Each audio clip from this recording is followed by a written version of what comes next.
merge.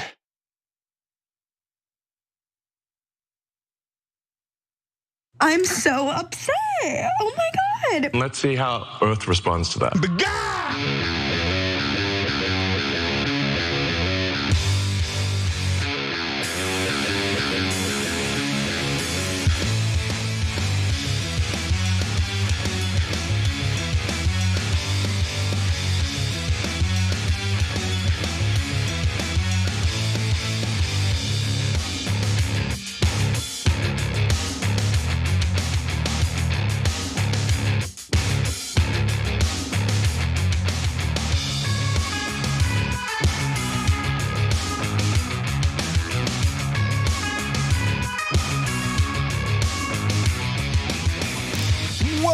Turks. I'm your host, Cenk Uygur, and today my guest host is Corbin Trent.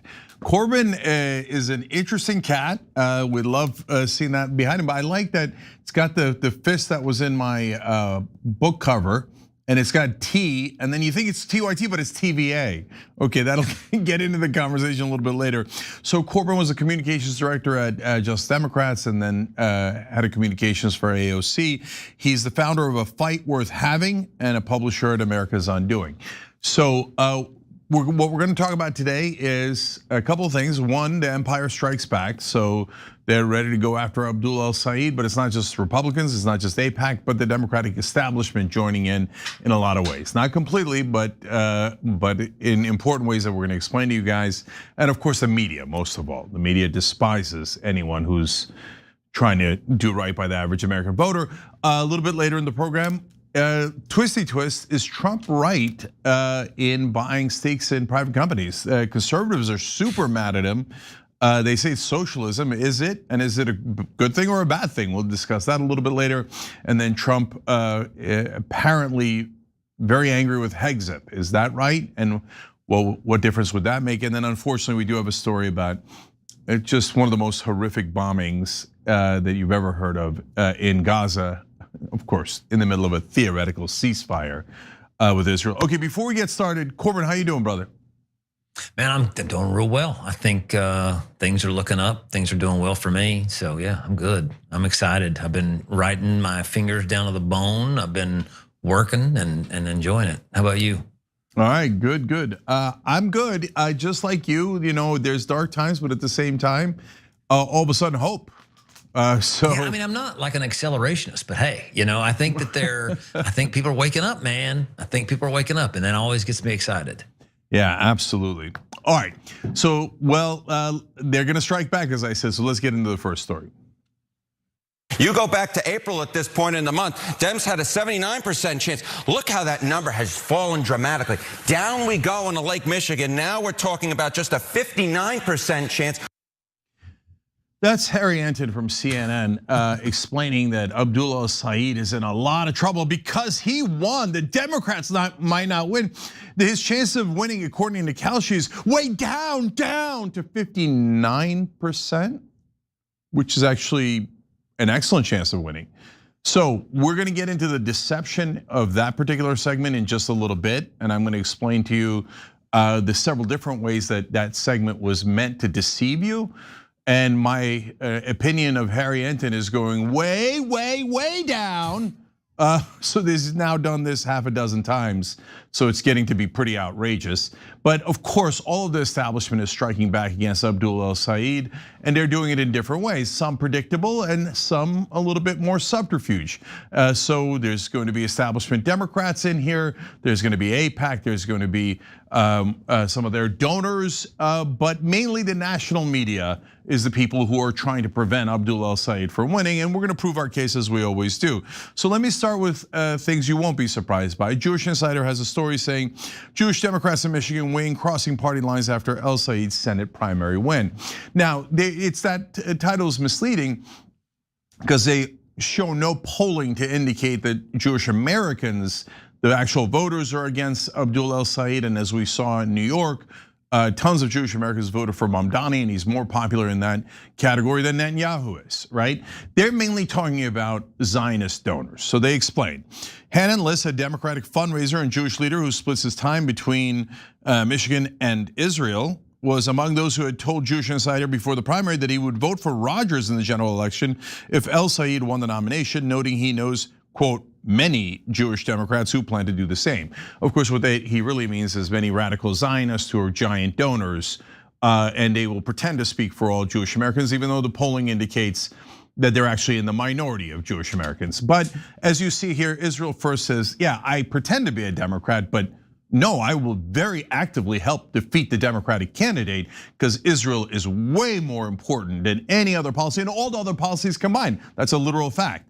So they're not Democrats, they're not Republicans, they're just radical Zionists who would like to purchase our Congress on behalf of Israel. That's obviously, they're telling you. He just said, I don't care if you're a Republican or Democrat, I want you to work for Israel. So they continue. One Democratic fundraiser in Michigan who spoke on the condition of anonymity to address a sensitive subject said he was absolutely certain that several large Jewish Democratic donors will be supporting Rogers.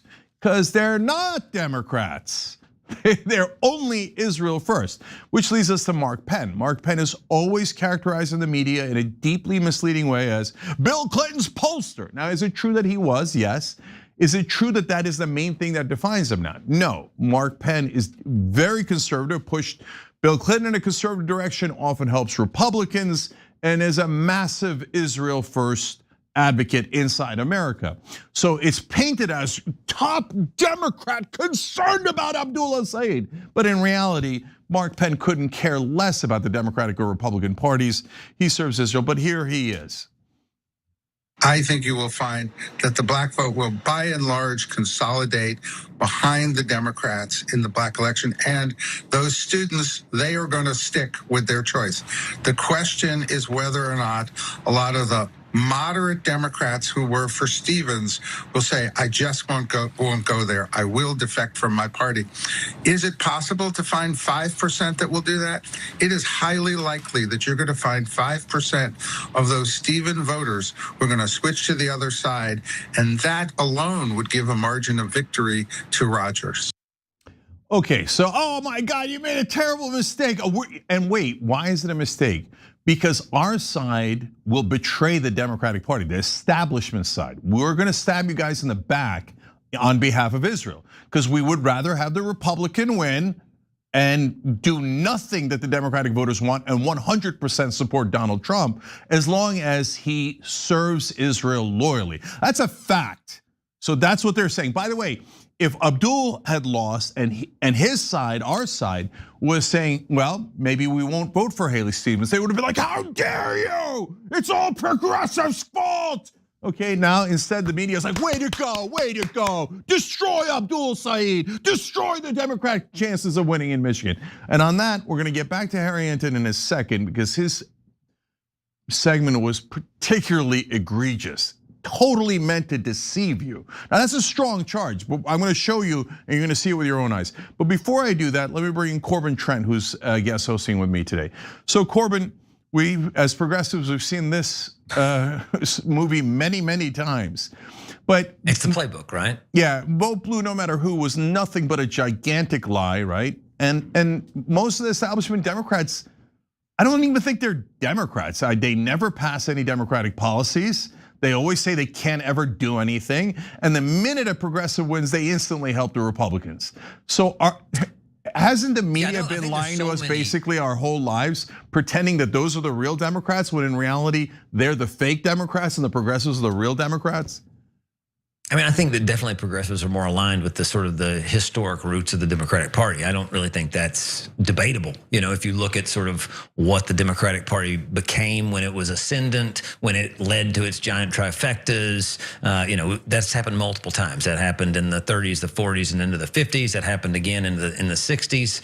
And that party each and every time was one that was ready to take bold action, whether it was for rebuilding our economy, rebuilding our infrastructure, fighting the fascists in the Second World War, whether that was the space race or that was civil rights. Every single time the Democratic Party that has been ascendant won the hearts and minds of the American people was out there doing big things. And this party, the one that I've basically been around since I was born in 1980. So the party that I've seen most of my entire adult life, has been this party of like Reagan trauma, right? And I wish it was just AIPAC, because the interesting thing here is that Israel, like I saw some recent polling nationally that shows that 60% of Republicans under the age of 50 are done with supporting Israel. They're done with us arming them. They're done with us providing any support financially or otherwise, right? So even the Republican Party is starting to change on their views towards Israel. So I actually wonder if AIPAC goes in there heavy for Mike Rogers, does it do more harm than good? I mean, because they've gotten really bad at hiding it now. Like there's so many people that are wise to their game. They know about the shell packs. They know about all the nonsense and how they move money around. So they're going to get exposed for it each and every time. And I think that even the mountain of 60, 70 million, whatever it turns out to have been spent against Abdul that he was able to overcome, I think at some point that actually started helping him a little bit, right? That built this narrative that this community of people was trying to buy the election for another country. The other fun thing is you start to have people saying this out loud completely. Like, you saw Fetterman the other day in this interview with Stewart, and he just basically is like, I'm an Israel first guy. That's what I'm doing. You got Marco Rubio saying when they first went to war with Iran, we did it because the Israelis drug us in. They're actually being more transparent about this, just like Trump is with his, corruption and stuff. So it's nice to see this thing happening at least. And I think that the American people are completely against the way that they've taken this. Unfortunately, the Democratic Party would sell us down the river for the, healthcare folks. They would sell us down the river for the banking industry. They'd sell us down the river for Wall Street. I mean, the problem is the list of people that and interest groups that the Democratic Party would sell their soul for is long. So, that's why I think, as the path to progress is through replacement of leadership, replacement of all these folks. And I think that's why these primaries are such a big deal. But I believe that the American people are starting to get wise to AIPAC. I mean, the funny, like it's in the name, American Israeli, right? It's not American Jewish. It's not American Jews that are trying to stand against, anti-Semitism or trying to build more Jewish community centers and know more about Judaism and build that out. It's literally Americans that are trying to change our foreign policy at the behest of the Israeli regime. And, I don't think that, and I think the American people are saying that makes no dead blame sense at all. Yep. And I'm glad of it. Another one of the groups is called Democratic Majority for Israel. Why would I want my representative representing Israel? That just doesn't make any sense at all. But all of our media lies to us and tells us that makes all the sense. And in fact, if you don't agree to that, you're like some sort of evil anti-Semite or something. So that's gonna lead us back to the media here. So I think that Corbyn's exactly right. I think that Abdul El-Sayed is going to pick up a ton, not a little bit, but a shocking amount of independent votes in Michigan and going to win the general election easier than he won the primary. I think almost all of the media is lying to you on purpose to try to create a self-fulfilling prophecy here. So, which brings us then back to Harry Enten. So watch this segment and then I'll break down why this is purposely misleading. Once El-Sayed became the favorite for that nomination, and now that he's actually become the nominee, Democratic chances have fallen dramatically. You can see it right here, cast your prediction odds. Take a look here, chance to win the Michigan Senate race. You go back to April at this point in the month, Dems had a 79% chance. Look how that number has fallen dramatically. Down we go in Lake Michigan. Now we're talking about just a 59% chance, while Mike Rogers, the Republican nominee, look at this, 21% chance, basically doubling, now up to a 41% chance. So the people who are putting their money where their mouths are quite skeptical at this point, or at least significantly more skeptical, that Democrats will be able to hold on to the Michigan Senate seat with El-Sayed as the nominee, though I still should note he is the slight favorite here, but given Michigan being a purple state and given where Trump's approval rating is, I think it's quite surprising that his numbers are not significantly higher. So I did the math on it. 59% is a great number. And it is not a little above 41%, it's massively above 41%. So he's got the 59%. I mean, this is a perfect example of how mainstream media says, do not believe your lying eyes and ears. So here's the number, Abdul El-Sayed has an excellent chance of winning. Now I'm telling you, it's down in the Michigan lake. It has no chance, they're down dramatically. Oh my God, he's gonna lose.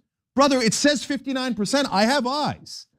And why was it 79% earlier? Now, he never explains that. I could explain it to you because that is not a poll. Those are betting markets. And he didn't perfectly clarify that either. I had no problem with Kelshi, but like you've got to explain what you're actually talking about. So the reason it was a 79% earlier is because the bettors thought that Abdul had a 98% chance of winning the primary and that he was going to win by a very large number. So when he won by 1 point, they started to get a little nervous about his chances of winning the general election. So that's understandable if you're a bettor, right? And even then, it didn't move it into a minority. Still was a solidly comfortable 59%. But they didn't move from 79 to 59 because they thought, oh my God, I thought Haley Stevens was going to win. And now that it's not Haley Stevens and it's Abdul, well, of course he's not going to win the general. No, they thought that Abdul had a 98% chance of winning on that same Kelshi platform, right? So they had already baked that in. So to pretend that people are concerned because Abdul is the candidate is just lying to you. That's not what happened at all. It's the opposite of what happened. They're just a little worried, the bettors are, because they thought Abdul was gonna win more comfortably. So, and then he went on to give 2 other totally nonsensical points about why Abdul might, hurt the chances of the Democrats winning, and they just say it. New York Times today in a piece, the moderate Haley Stevens, but her positions are not remotely moderate. His positions are polling at 80% within Democratic voters on his position on Israel, 60% in the general election. Medicare for All polls 65%, not among Democratic voters, among all voters in Michigan. These are very popular and hence moderate positions, but CNN and New York Times lie to you day in and day out. And in an effort to almost create a self-fulfilling prophecy, if we just say that he's radical long enough, hopefully the Democrats will lose or the non-Israel supporting candidate will lose. And whether it's Haley Stevens or Mike Rogers, Democrat or Republican, I hope the one that supports Israel wins. What happened to being objective?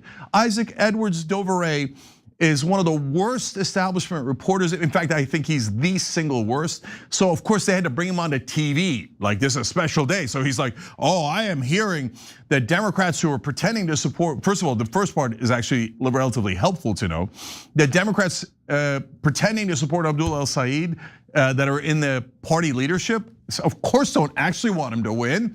And they're like super nervous, what if he wins? Oh my God, a Democrat picking up a swing state and maybe deciding the whole Senate who's in charge. We don't want our side to win. We'd rather have our donors win who don't care if you're a Democrat and would help us actively destroy the Democratic Party. You see how we're the real Democrats? No, I see the exact opposite, okay? And then finally, Dovere says, and I talked to a lot of voters secretly.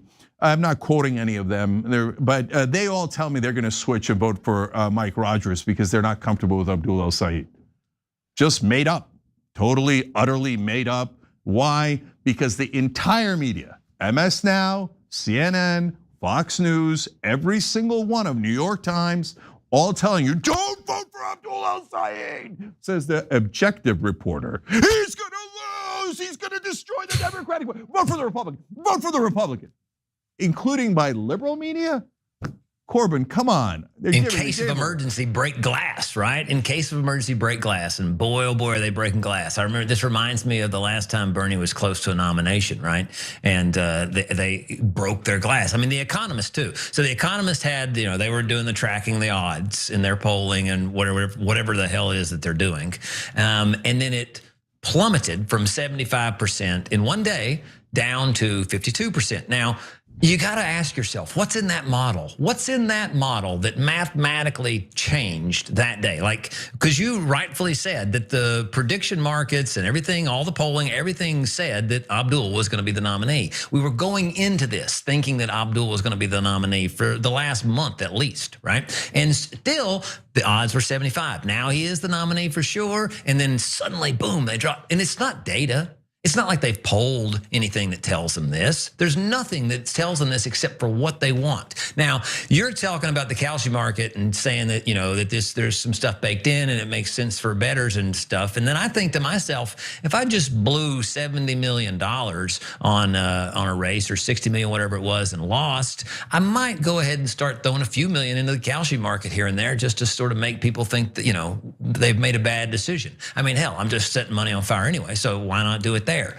But maybe I'm paranoid. I'm seeing things that aren't there. But the craziness is that the terror that these people feel, that this one guy, I don't think it can be anything other than a little bit of Islamophobia, a total love for our undying support for a genocidal regime that we're participating with in Israel, and of course their ideas that maybe people will start voting for who they like instead of who that we've told them is electable, and they will be free from this establishment media for forever. And gosh almighty, that scares them, right? The media losing its advantage. Now, of course, it's been beaten over the head for a long time by Trump and by those people talking about how full of crap they are.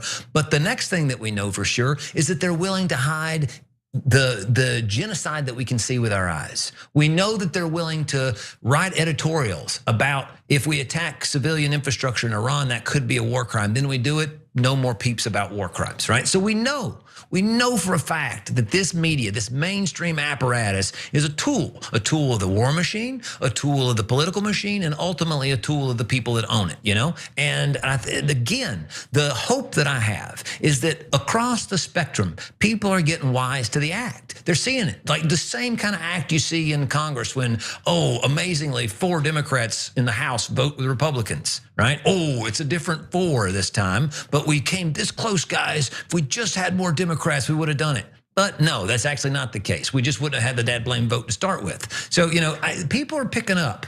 The BS detectors are starting to go off. And I think that this, again, is going to backfire. This whole thing of them telling you, oh my gosh, El-Sayed's going to lose, he's going to lose, will actually inspire the real Democrats, the voters in Michigan, to get out there and vote in November. I think that the fear will encourage them to donate on Act Blue again. I think that this fear that he might lose and that we would have less of a Senate majority, or even maybe no Senate majority with Trump still in office, I think they're overplaying their hand. Yep, and so speaking of tools, it's not just that they're having the media just go out there in mass saying he's gonna lose, trying to make it a reality. And then you wonder why. Why do the so-called liberal media all of a sudden is desperate for a Democrat to lose in Michigan? That is such a strange thing to do, right? Now, but speaking of tools, you come to Third Way, which is basically a tool of corporations in the Chamber of Commerce to destroy the Democratic Party from within. Their president is Jonathan Cowan, and he's promised to basically do that now that Abdul El-Sayed won. He says, we're preparing for the next war that is coming. It is deeply troubling to see radical far-left candidates winning in places that are potentially presidential swing states. But wait a minute, if it turns out that that helps those swing states, wouldn't that be good for the Democratic Party? Oh, right, Third Way doesn't care at all what's good for the Democratic Party. In fact, they announced now that they're going to spend $15 million attacking progressives from here to election day. But think about it, they're pretending to be Democrats and they're gonna use $15 million of marketing to smear Democrats. And they're gonna say, the problem with Democrats is that they're socialists and they believe in these radical positions. But wait a minute, you're still pretending to be a Democrat. That's right, but that's my job, to be a Trojan horse and to destroy the Democratic Party from within. And then I'll get my friends in mainstream media to quote me as if I'm the real Democrat, and that's the trick we're playing on the voters. And lo and behold, of course, establishment media comes and goes, well, the real Democrats at Third Way say that, it's better to lose in this election. It's better to smear your own party and spend money against your party. And by the way, not during primaries, but as we go into general elections against Republicans, it's better to betray your own party. It's better for Republicans to win, but they're the real Democrats. So, look, Corbin, as we talk about this, look, I get why corporations want a Trojan horse like Third Way. I get why Zionist donors don't care about Republican or Democrat, they only care about Israel. I get the motivations of all those folks, right? The part that they cannot explain away is why all of the media goes along with this charade on purpose, purposely deceiving their audiences in an effort to make sure that the donor class, whether it's in this case Israel or big pharma and big oil and defense contractors in other cases, they always get their way. I mean, I think that there is a club that we ain't in, as Carlin would say, right? And that club includes media barons and media, I mean, like it's a increasingly small group of people that own the media. Larry Ellison, Elon Musk, Rupert Murdoch, and a handful of other people. And you got Barry Weiss now at CBS, which, there's there's a cabal in the media that is all part of the same cabal that's making these things and making these decisions happen. And I think that it's something that we've not been able to break through until recently because of the rise of independent media like TYT. These sorts of things that have started percolating up, even the social media, which Ellison smartly bought TikTok because TikTok was critical in getting out the voice of the Gazans and getting out the images that we saw that led people to say to themselves, yes, I see this, and no, I cannot support this, right? What led to the fervor that has culminated in a lot of these victories was TikTok. And I think as long as we keep things like this happening, as we keep these sort of independent media channels open, we keep these people that are out there talking and speaking truth, then we're gonna get more and more capacity to overtake the media regime. And because make no mistake, they're the fourth estate in this one, right? Yeah. And this is a big part of their power, is the ability to control what we're seeing, what we're hearing, what we're thinking. And they've had that power for a long time, and they're threatened by us taking it. Yeah, and last thing I'll add just real quick to your point about the cabal. So what is the interest, the overriding interest of the cabal? Is it foreign country? Is it oil, defense? The answer I think is obvious, right? Yeah. That everyone who owns these giant multi-billion-dollar corporations are billionaires. And so their interest is in protecting their wealth and power. So why would billionaires be in favor of progressives who want to look out for the average guy? No, the billionaires running all the media companies, the traditional media companies, are of course they're against the average guy because they want the money, they want the power. So and the group that is most in favor of the average person in America is the populist progressive left. And so that is why the media, representing the wealthy and the powerful, hate us and lie about us 24/7 and try to make sure we lose no matter who's pretending to be Democrats or Republicans. And that's how this game is played.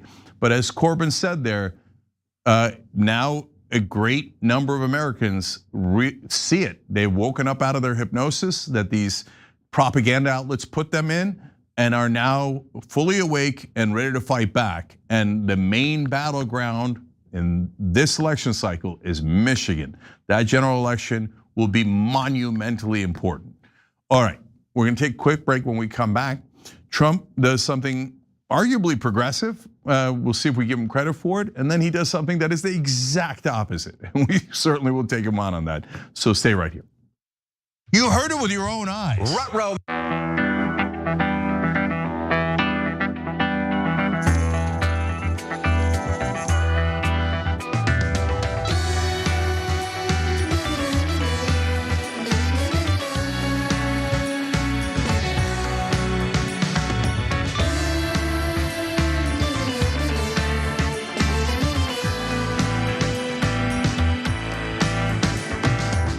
All right, back on TYT. I'm going to read some of these blind. Nerv Ferguson writes in on TYT.com. Abdul El-Sayed said that Abdul El-Sayed, that guy could never win an election except for the one he won like 2 days ago. Yeah, I know, but at CNN they're like, what? Okay, Kofefe 19 says, remember when establishment Democrats jumped on anyone who criticized Biden's competence and would scream, you're helping Trump win? Of course, because they're giant liars. The minute they think that we could beat Republicans with a progressive, they immediately betray us. Boss Scavenger says the truth is the lifeblood of democracy. TYT is doing all it can to keep our country alive by transfusing the truth into the main arteries of democracy in order to save our dying country. Cenk is an American hero. Well, thank you. That's amazing of you to say. I appreciate it. Don't shoot on the goalkeeper says, when Dems said vote blue no matter who, they meant the blue on the Israeli flag. That's a pretty good point. Okay, it's a little devastating. I might borrow that one from you. Christina Salazar says, I like this guy. You guys have had some great guest hosts lately. Yeah, look, it's not an accident that Corbyn was communications director for Just Democrats and in that miraculous AOC win and in her office. Yes, some great populist progressives out there. Boomer Dragon Cat says that fake Obama endorsement really hurt Abdul. I'd like to see Obama come out and praise him, if not endorse him. Yeah, if he doesn't, that would be super weird and an obvious betrayal. He needs to set the record straight. And by the way, he should also say that they lied about his endorsement.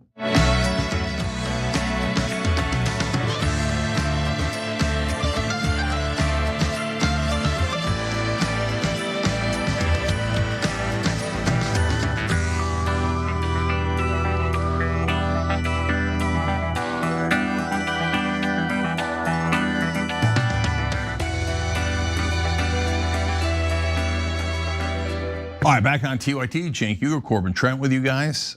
So now, let's go to our next story.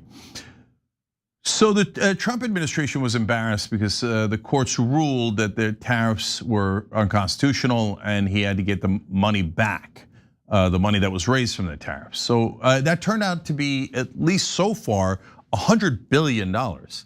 Well, who paid that? Trump kept claiming, oh, China is paying this and other countries. Well, as we see now with the refunds, no, of course it wasn't China, we paid it. So, all right, great, the American consumers are gonna get $100 billion back, right? Of course not. No, it's gonna go straight to corporations who coincidentally have donated to the Trump team, and by the way, to the Democrats as well. But golly gee, they wound up getting it. That's so weird. Here, in fact, we have this graphic. Yeah, let's go to graphic 6 here. Let's do the tariff math with you guys. So we've got $100 billion in tariff relief. The $166 billion overall, but that's the one that's the 100 is getting paid back. So how much is going to the corporations? Yeah, 100 billion. So okay, how much does that leave to the American consumers though? Oh right, $0 to American consumers. Okay, I've got a lot more on this, but let me bring in Corbin. So isn't that math awfully convenient for this corporate politics we live in? It's wonderfully easy to do too, that's the funny thing about that. So, what's crazy to me is during this period, we've not seen like, oh my gosh, the Apple Corp and Amazon are struggling. They're putting up earnings reports that are, that are staggeringly bad. No, actually, they've been profitable. Actually, they've been chugging along and doing just fine. Thank you very much. And now, what do they get out of the bonus that because they just passed the cost on the consumer, right? Period. That's all they did. The tax on people, which people said that this is what it was going to be. And now they get their big refund check. So during the earnings seasons, they were doing well. Like, you're still posting 60% gross profits at Apple, all this craziness. So it looks like it will have been even bigger. Just like we're seeing Exxon and Chevron, little Trump even talked about how egregious it was that they posted 12x returns on the gas price hikes that they've been out there, right? And we see again, they come out roses every single time. It's almost as if they have a political, economic, and media system that's out there doing their bidding and making sure that they win every time. I mean, I'm sure that's not it, but that's what it seems like. There's some chance that is it. Okay, so, and speaking of that, so the media, I read this, it was hilarious. They're like, these companies were badly hurt by the tariffs. I'm like, wait, we know their earnings.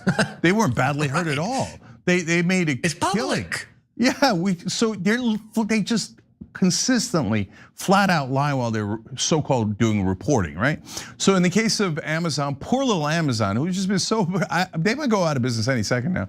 They're getting $600 million back. And Apple, I mean, they've been among the most profitable companies in the world for about a decade straight, at least, in the top 2 usually, right?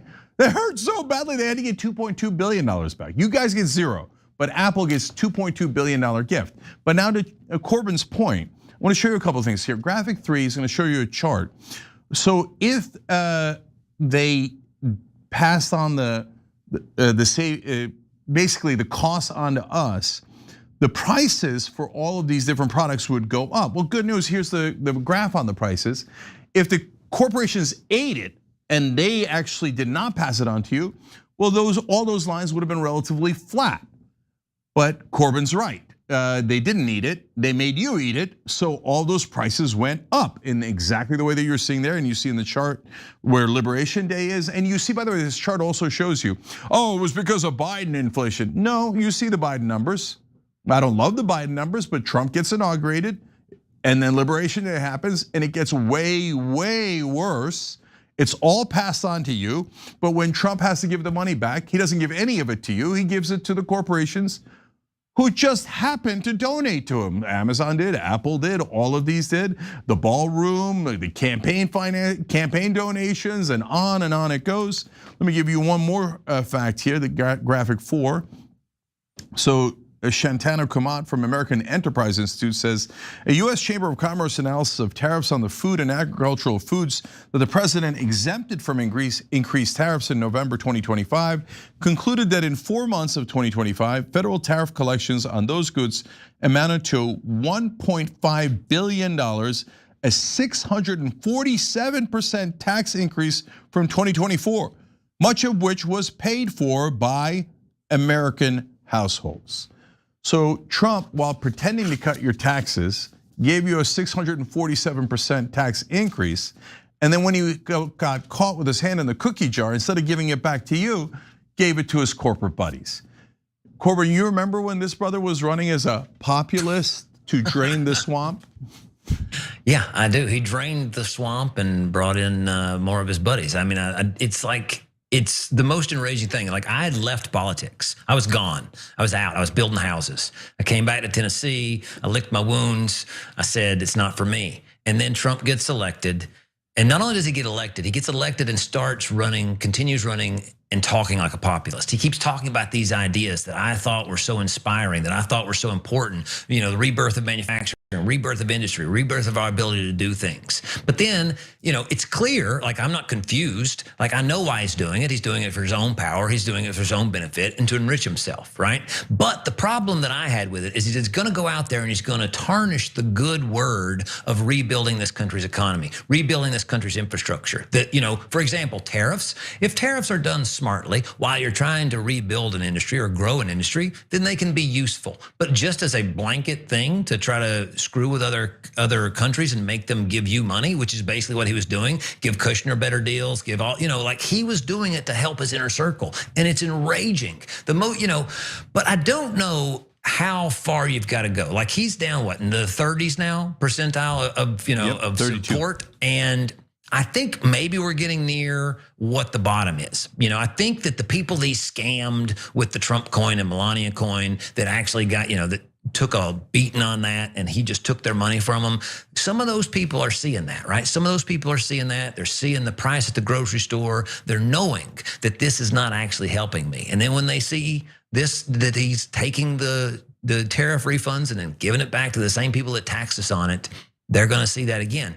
And for me, at least, though, when I look at this kind of a situation and I think of political solutions, the problem is when I talk to people in my community about raising minimum wage or this or that or the other, things that they would fear is that companies would just pass on that tax. They're just going to tax us, right? Essentially by raising prices. They're just, we're going to have to pay. The corporations want theirs and they're going to get it, don't matter what we do. There was this inevitability, right? And that is when you have to talk about an imbalance of power between the corporations and the people, the consumers and the corporations, the people providing it.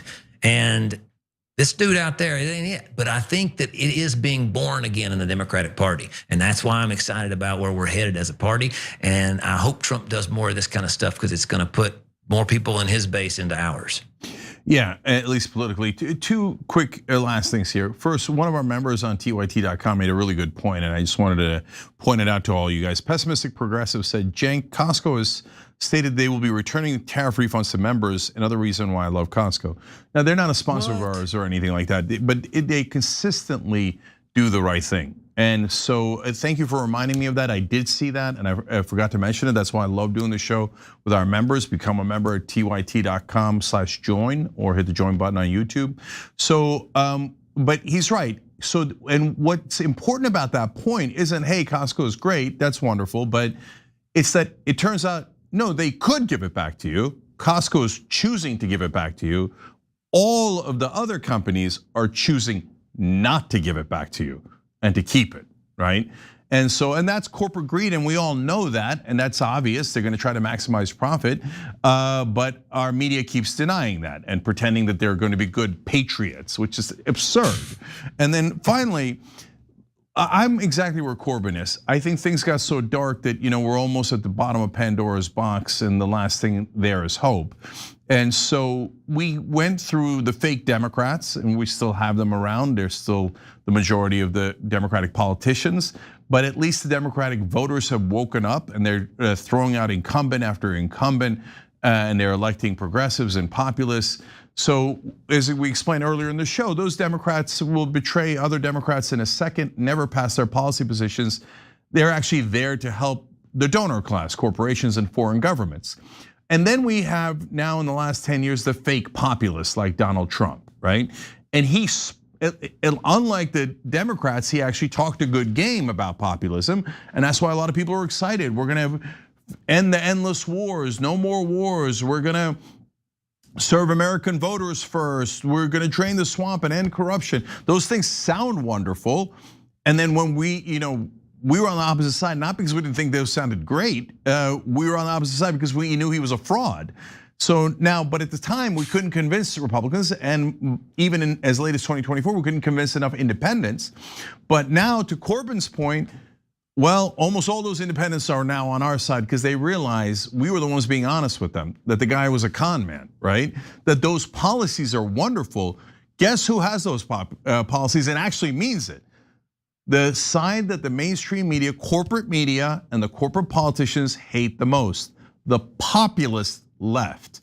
So Corbyn, again, I see a little ray of hope here as a lot of the voters, not just in the Democratic Party, and the side we've traditionally been on, but tons of independents and even some Republican voters now beginning to go, no, you guys are right. The rest of them are con men. The only thing they haven't tried so far as a president is a populist left figure like Bernie Sanders.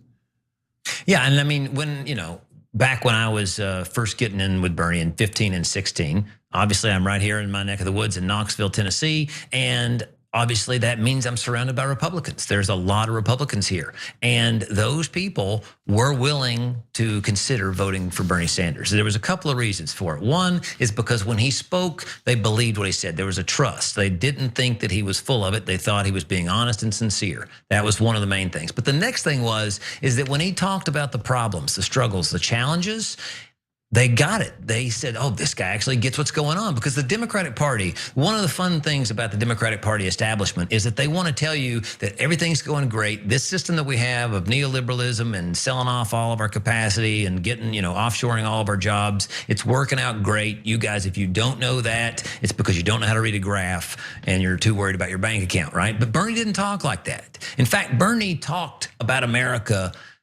positively, but in a similar way to Trump, where he called out its failings. Like the funny thing is, like I'll go on a Fox News show or something and they'll be like, oh, these people hate America. Donald Trump campaigned calling America an asshole, right? Saying that we were nearly a third world country, that we'd fallen apart. He didn't campaign as a cheerleader for America. He campaigned as somebody that was calling it out for where it was economically, socially, and in terms of its democracy. And people connected with it in the same way that they connected with Bernie Sanders. And I think that we've got to do that again. You can't, Gavin Newsom can't do it. He's smarmy. He looks like he's lying every time you look at his face.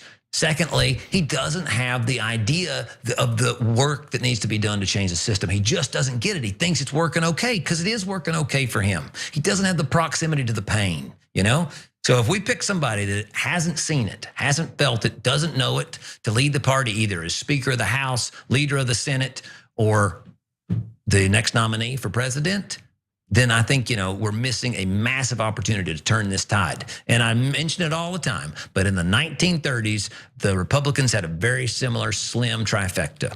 And then in the next 6 years, Democrats went a-sailing. They did the New Deal. They got a trifecta with super majorities in both houses. And then they had the presidency for the next 4 terms. And I think we have an opportunity like that, an opportunity not just to be politically dominant and be able to rebuild this country, but to improve the lives of people in this country and across the globe because of the pain that we cause all across the globe. Yeah. Look, for now, the guy who stands out in that field is Ro Khanna. Fighting for manufacturing jobs here at home, released the Epstein files, dead set against the war. So to me, that looks like the heir to the populist left, but we'll see. It's a long time to also figure wrote books on it. Yeah, He's written books on, actual rebuilding of the manufacturing base. I mean, it's something he studies. He's studied economics. He's gone to Iowa. He's talked about turning Iowa into a lab for regrowth of manufacturing. Yeah, it's absolutely something that he's steeped in. Yep, absolutely. All right, guys, we're gonna take a quick break here. When we come back, did Trump do something right? Is that possible? Well, a lot of Republicans are against him, so maybe it is possible. So let's take this break and come back and talk about it. I love cows.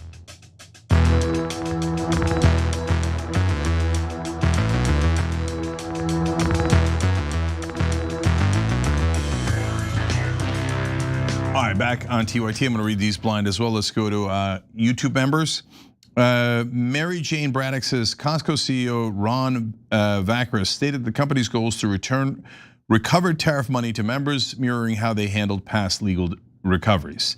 So that's amazing, great job by Costco. And I like how you guys are sticking up for them. You like us, stick up for us. You like Costco, stick up for them, that's great. There aren't a lot of companies that do the right thing. So, hang on for dear life on that stuff. So Radiohead Truth says, I have $250 on Dems winning the House and the Senate.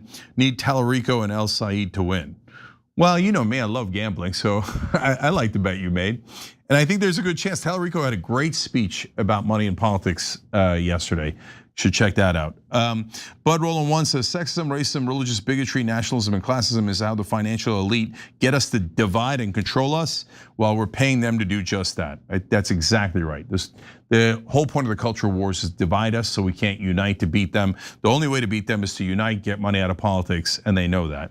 Carol Gosh says, my opinion of Steve Kornacki has gone down also. He was cheerleading for Stevens on Tuesday. Guys, if MS Now is a joke. They're totally corporate Democrats. They will, in the next segment, you're gonna see Joe Scarborough irate at a populist proposal.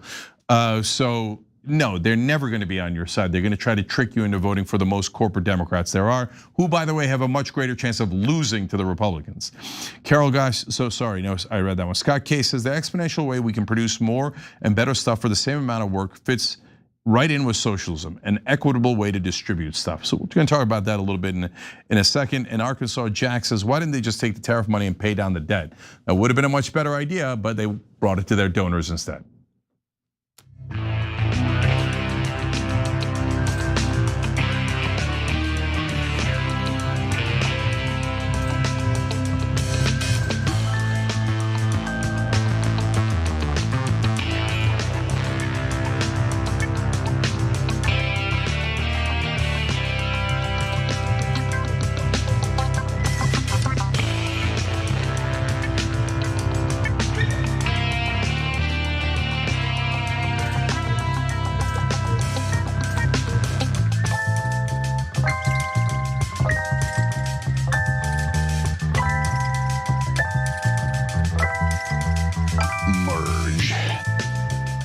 All right, back on the Young Turks, Cenk Uygur, Corbin Trent with you guys. So first of all, before we go to the next story real quick, we mentioned Hope. We got your Operation Hope and Teep Hope t-shirts on shoptyt.com. Also from yesterday's election, AIPAC Tears mug. Collect them, drink it, it's delicious, shoptyt.com. Okay, you guys asked for it. I'm getting that. I'm getting that. Thank you, Corbin. I'm headed there. Okay, love it. All right, so now let's go to the next story. Since last June, we've gone from the government owning 0 shares in 0 private companies to now owning equity stakes in 30 different companies. Some cases, the government's now the largest shareholder. As that Bloomberg story indicated, often these equity stakes are coerced. If you want your subsidy, if you want your contract or your permit, or if you don't want the president, in the case of Intel, to call your CEO a Chinese agent, you better hand over those equity stakes. It's a big, big problem, and it raises massive economic questions about capital misallocation and cronyism. The government is both a shareholder and a regulator. It's a huge issue. So that was Scott Lincecum. He's from the Cato Institute, which is more of a libertarian right-wing think tank. So the right wing is livid over this policy of Donald Trump, but is it really the right wing or is it just the corporate world? So just so you know, the government has taken stakes in over 30 companies, including in companies related to minerals, quantum computing, semiconductors, nuclear energy, and a steel company. So we're gonna talk about whether that's a good thing or a bad thing, and it's complicated. It's got some downsides we're gonna get to in a second as well. But it's interesting how the sides have flipped on this, because here comes corporate Republican Don Bacon. He's retiring from Nebraska, thank God, but he's not done selling out. He's trying to get a lobbyist job. I'll sell out to all the corporations, I have a great track record. So in this case, he says, this is not the conservative position. And there is some truth to that. But what's interesting is that Joe Scarborough, who these days says he's a Democrat, finds this to be an outrageous example of socialism. Man, this is topsy-turvy. Watch. Let's start with the socialists. Oh, okay. That nobody's talking about. Okay, we can do that. But everybody should be talking about, because socialists are taking over some of the most important companies in America's economy. This is socialism. This is pre-Thatcher style socialism. And the great irony, here you have Republicans, small government Republicans, running up the biggest deficits, the biggest debt ever. So Corbin, Scarborough says socialism there like it's the scariest thing in the world. Like, it's socialism, right? And so here we go, corporate Republicans and corporate Democrats, the uniparty hating it.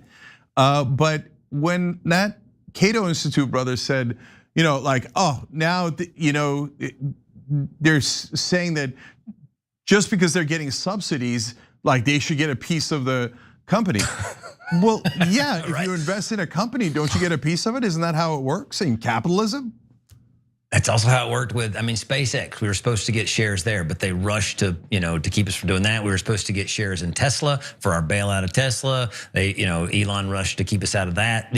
Over and over, whether it's pharmaceuticals, whether it's chip development, whether it's automotive industry, over and over, the American people put up the money to develop the ideas, and then private companies take them, run with it, make millions and billions of dollars. Sometimes become worth trillions of dollars as companies. And to me, there's a clear history. Like Scarborough and all these people have basically, and the reason I say that this is a thing that happened from the basically the late 60s to the 70s. This transition happened. It was when we started having this idea of the New Deal era of the government doing some of the things, actually playing in the market. Like the Cato brother says, you're gonna have the government be a shareholder and a regulator. Yeah, that's right, because they have to play by the exact same regulations that they impose.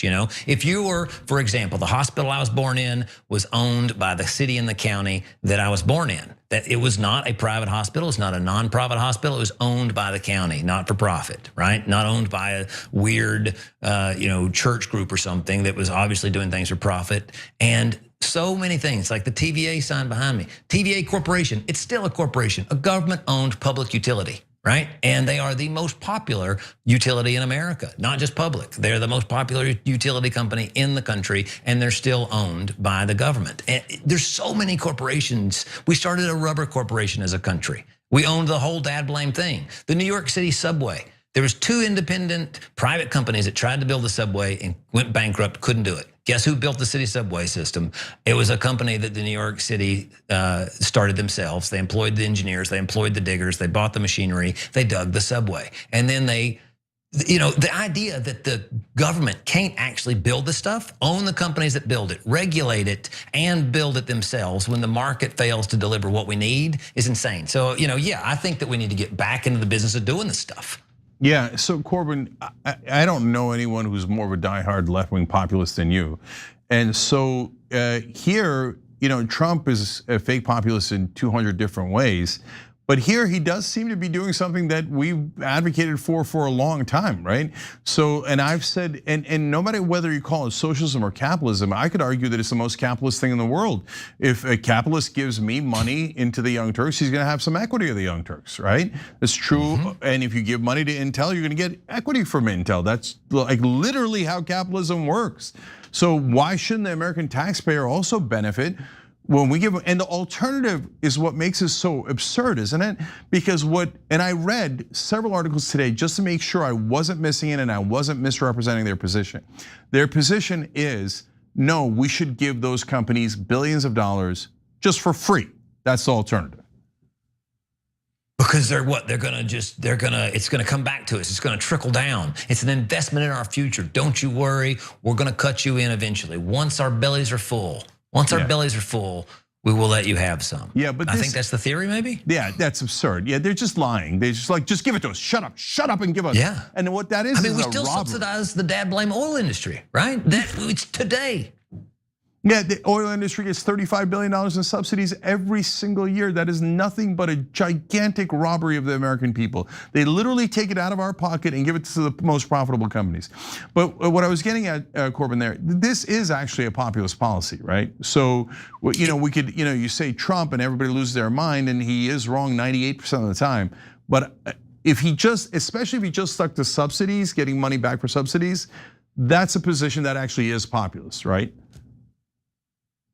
Yeah, and then what he does with it, I think, is the other question, right? So what you do with that equity, do you then use that equity to ensure that these folks are giving, fair contracts to the American people when they do with the government? Are we using that through? Are we taking the dividends and putting them into something that's useful? I mean, it's what you do with what you have, I think, that turns it into whether or not it's truly a populist endeavor, right? Is it just using it for leverage to enrich himself and his family, or is this going to turn into something that's beneficial to the American people? I think that's what ends up determining whether or not it's populist. Yeah, I mean, that makes sense. The thing is, like, any of this could go wrong, right? I mean, the difference between, authoritarianism and democracy is the key, right? And you can have an authoritarian capitalist system, you can have an authoritarian communist system, that's the question. What do we get to do with it?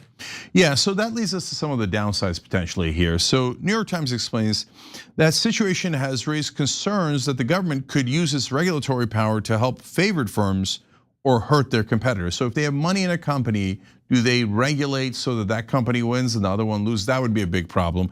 And then they say some have questioned, for example, whether the government could have incentives to block new AI models that would compete with companies it has invested in, or whether it would be as eager to impose needed safety restrictions on such firms. So Corbin, how big of a downside is that for the government owning shares of companies?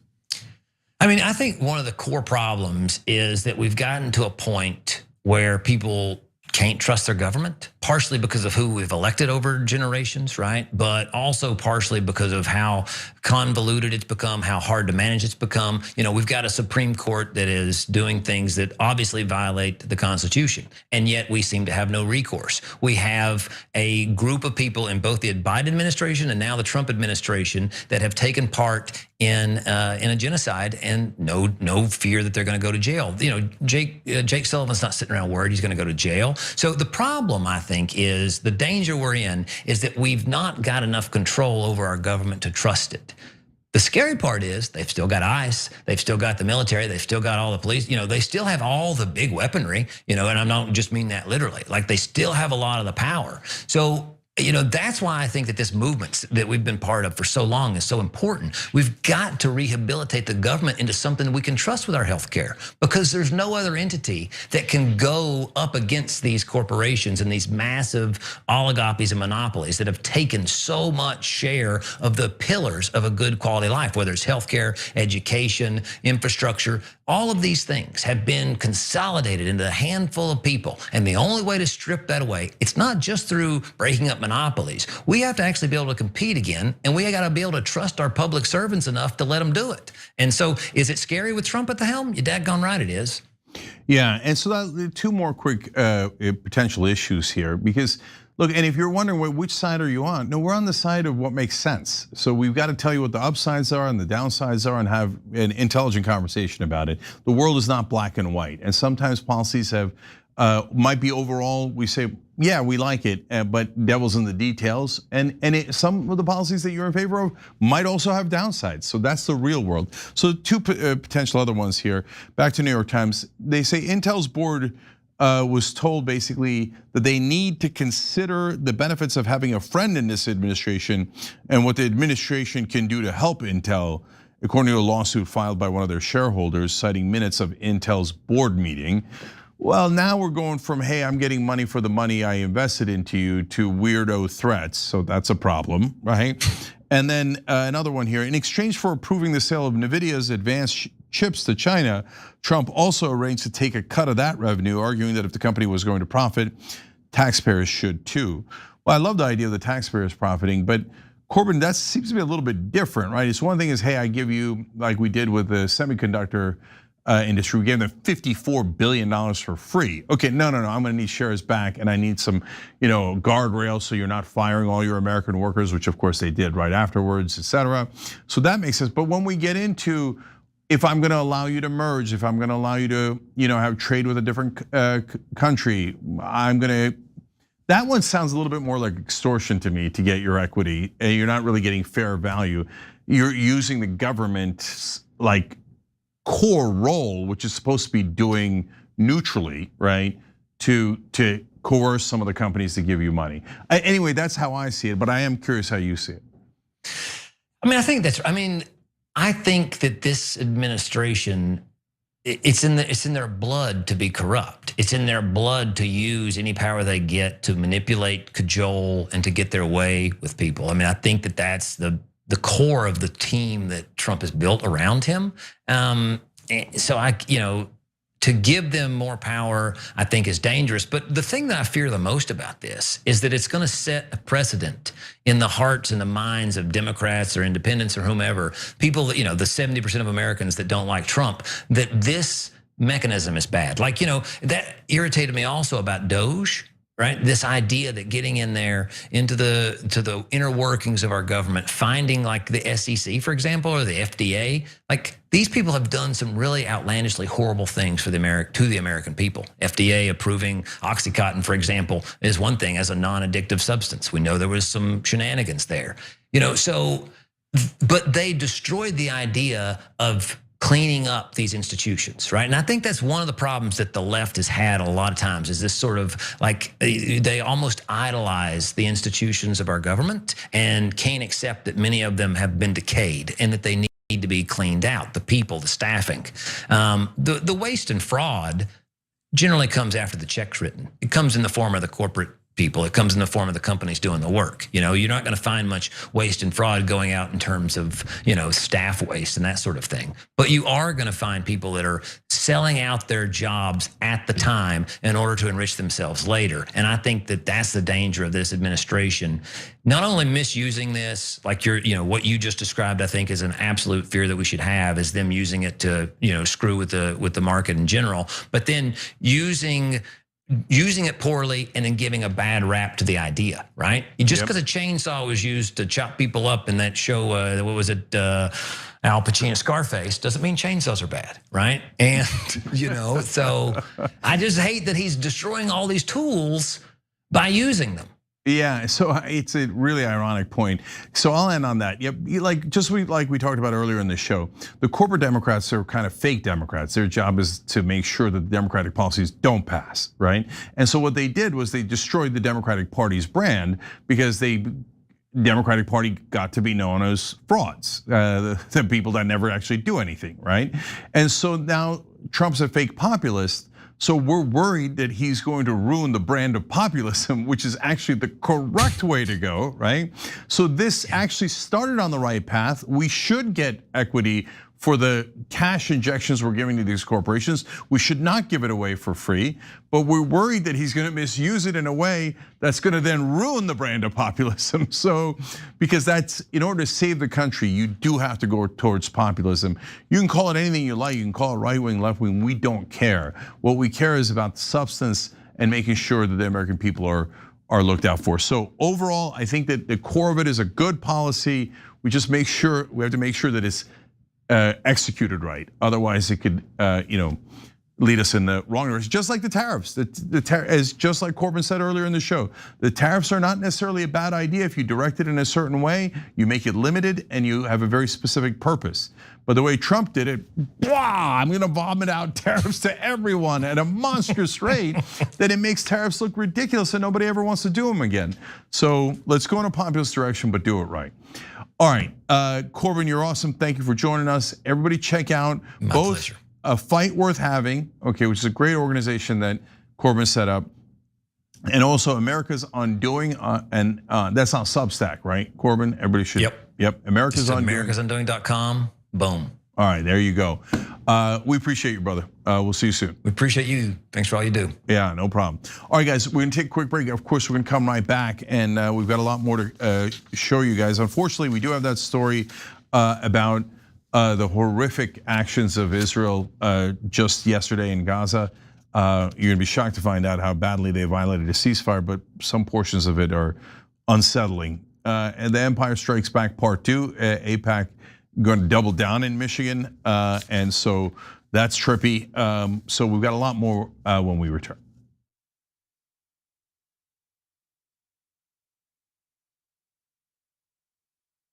Are you still talking about Jeffrey Epstein?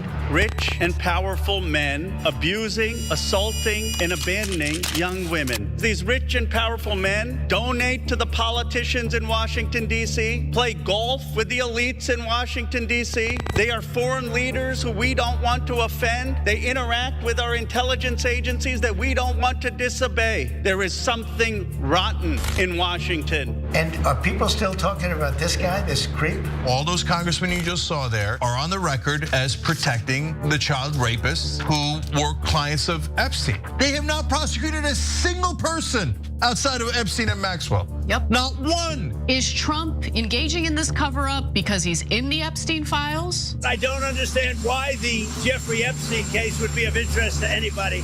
It's pretty boring stuff. So as the government keeps telling us, yeah, there's other people. Yeah, they raped those girls. So what?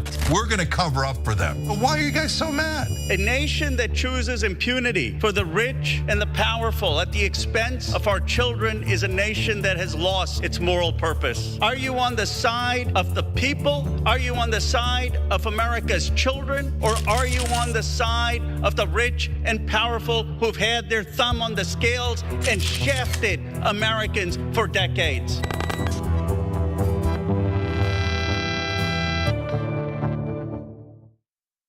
The rest of the news media says you should not fight for positive change. If you do, you're not really a reporter or a journalist, because reporters and journalists don't care what happens. I don't agree. That's not written anywhere. That's not a law. It's just a rule that they invented so that reporters didn't actually challenge the people that are in power. Well, we don't agree with that. We think we should challenge the people in power, that actually makes you a better journalist, not a worse one.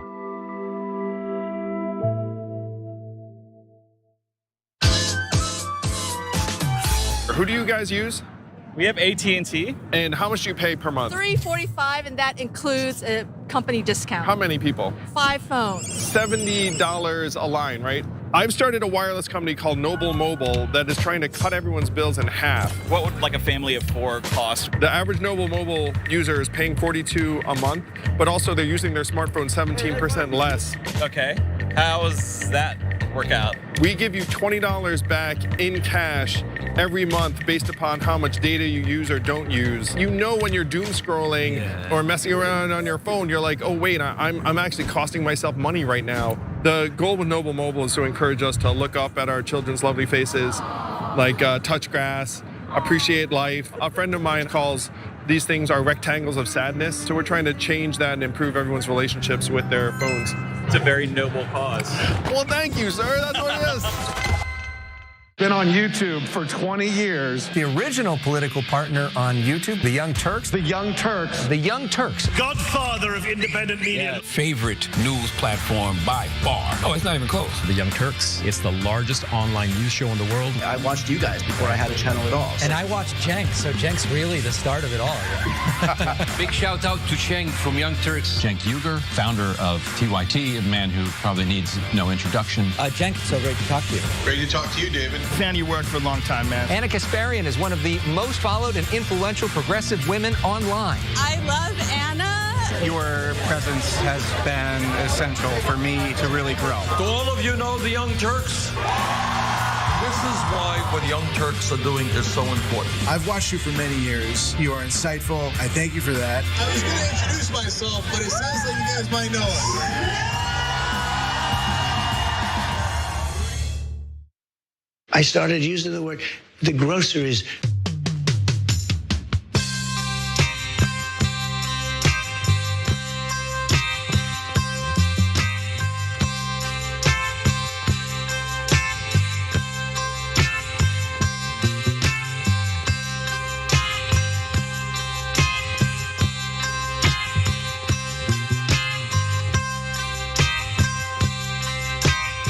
All right, back on the Young Turks. Cenk Uygur and Sharon Reed with you guys, ready to do a fun hour here.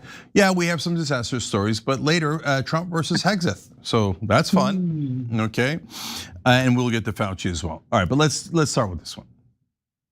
El-Sayed, he just won, and I just want to issue a dare. Continue to campaign with Hassan Piker right now. You're in a general election now. I dare you. Keep campaigning with someone like Hassan Piker. If I was a Republican, I would just dump $20 million for ads. He pals around with Piker. I don't know if Fetterman knows this, but he's a Democrat, theoretically, and Abdul El-Sayed is a Democrat. It seems like he's saying, I want you to lose. Yeah, keep campaigning with a guy I don't like in the Democratic Party. Yeah, and then, I wish they spent 20 million against you. Don't worry, John, your friends at AIPAC are gonna deliver on that. Sharon, tell us all about it. Okay, Cenk, remember in the Michigan Democratic primary alone, FEC records reveal AIPAC, other PACs spent over $54 million to try and get Haley Stevens elected. Dark money group called the Center for Democratic Priorities has also spent about $6.5 million on ads supporting Stevens, according to local media reports, increasing the grand total to more than $60 million. AIPAC's election arm, United Democracy Project, UDP, they've spent north of $30 million on the race, $30,638,639.63 to be exact, as of Saturday evening. So it just keeps going. Despite all that money going to waste, AIPAC believes their losing strategy will give them a win in the general election. According to a new report from the New York Times, the American Israel Public Affairs Committee has told allies that it is considering a major financial campaign to support the Republican Senate nominee in the Michigan general election this fall, after it failed its biggest test of the primary season on Tuesday. Now, the group is unbowed and now appears willing to put what is expected to be tens of millions of dollars behind Mike Rogers, the Republican, as some of AIPAC's major backers are urging, according to a half dozen people who have spoken with the group's leaders. Now, the Times makes it seem as if this is just speculation, but AIPAC already confirmed this is indeed the plan. There was a press release following the election saying so, if you will.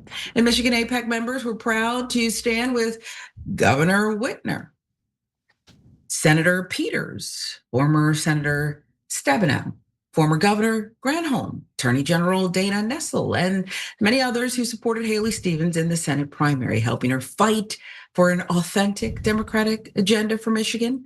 Our members remained determined to ensure that voters reject Dr. El-Sayed and his radical anti-Israel agenda in November.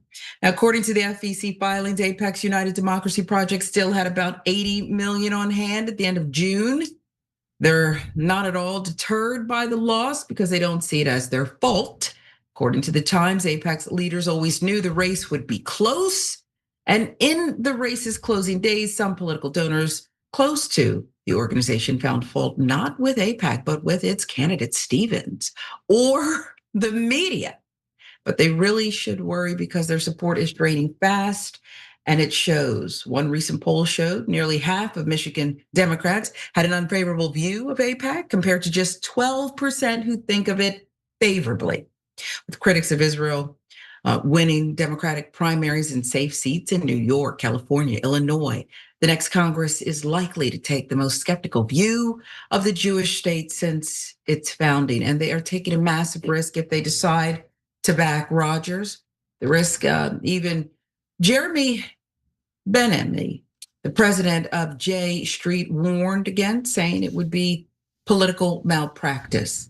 A move that even he, president, said would be, quote, every dollar that they are spending is deepening the problem that anyone who cares about Israel should want to resolve, not inflame, to not read the room, not see this moment in the United States. It makes me angry and sad, he went on to say. But regardless, El-Sayed is ready to take AIPAC on in the general. Quote, AIPAC, if you're listening, burn your money, come back and burn it again in the general.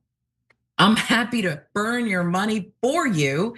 And then we can get on to the business of governing and asking whether or not our foreign policy ought to be dictated to us by the interest of a foreign government, the US Senate candidate said. So they're not backing down, Jank. AIPAC says they're doubling down. They have 80 million and they'll find more. All of these groups combined will push out dollar after dollar so that Rogers can win anyone but the candidate criticizing Israel. Of course.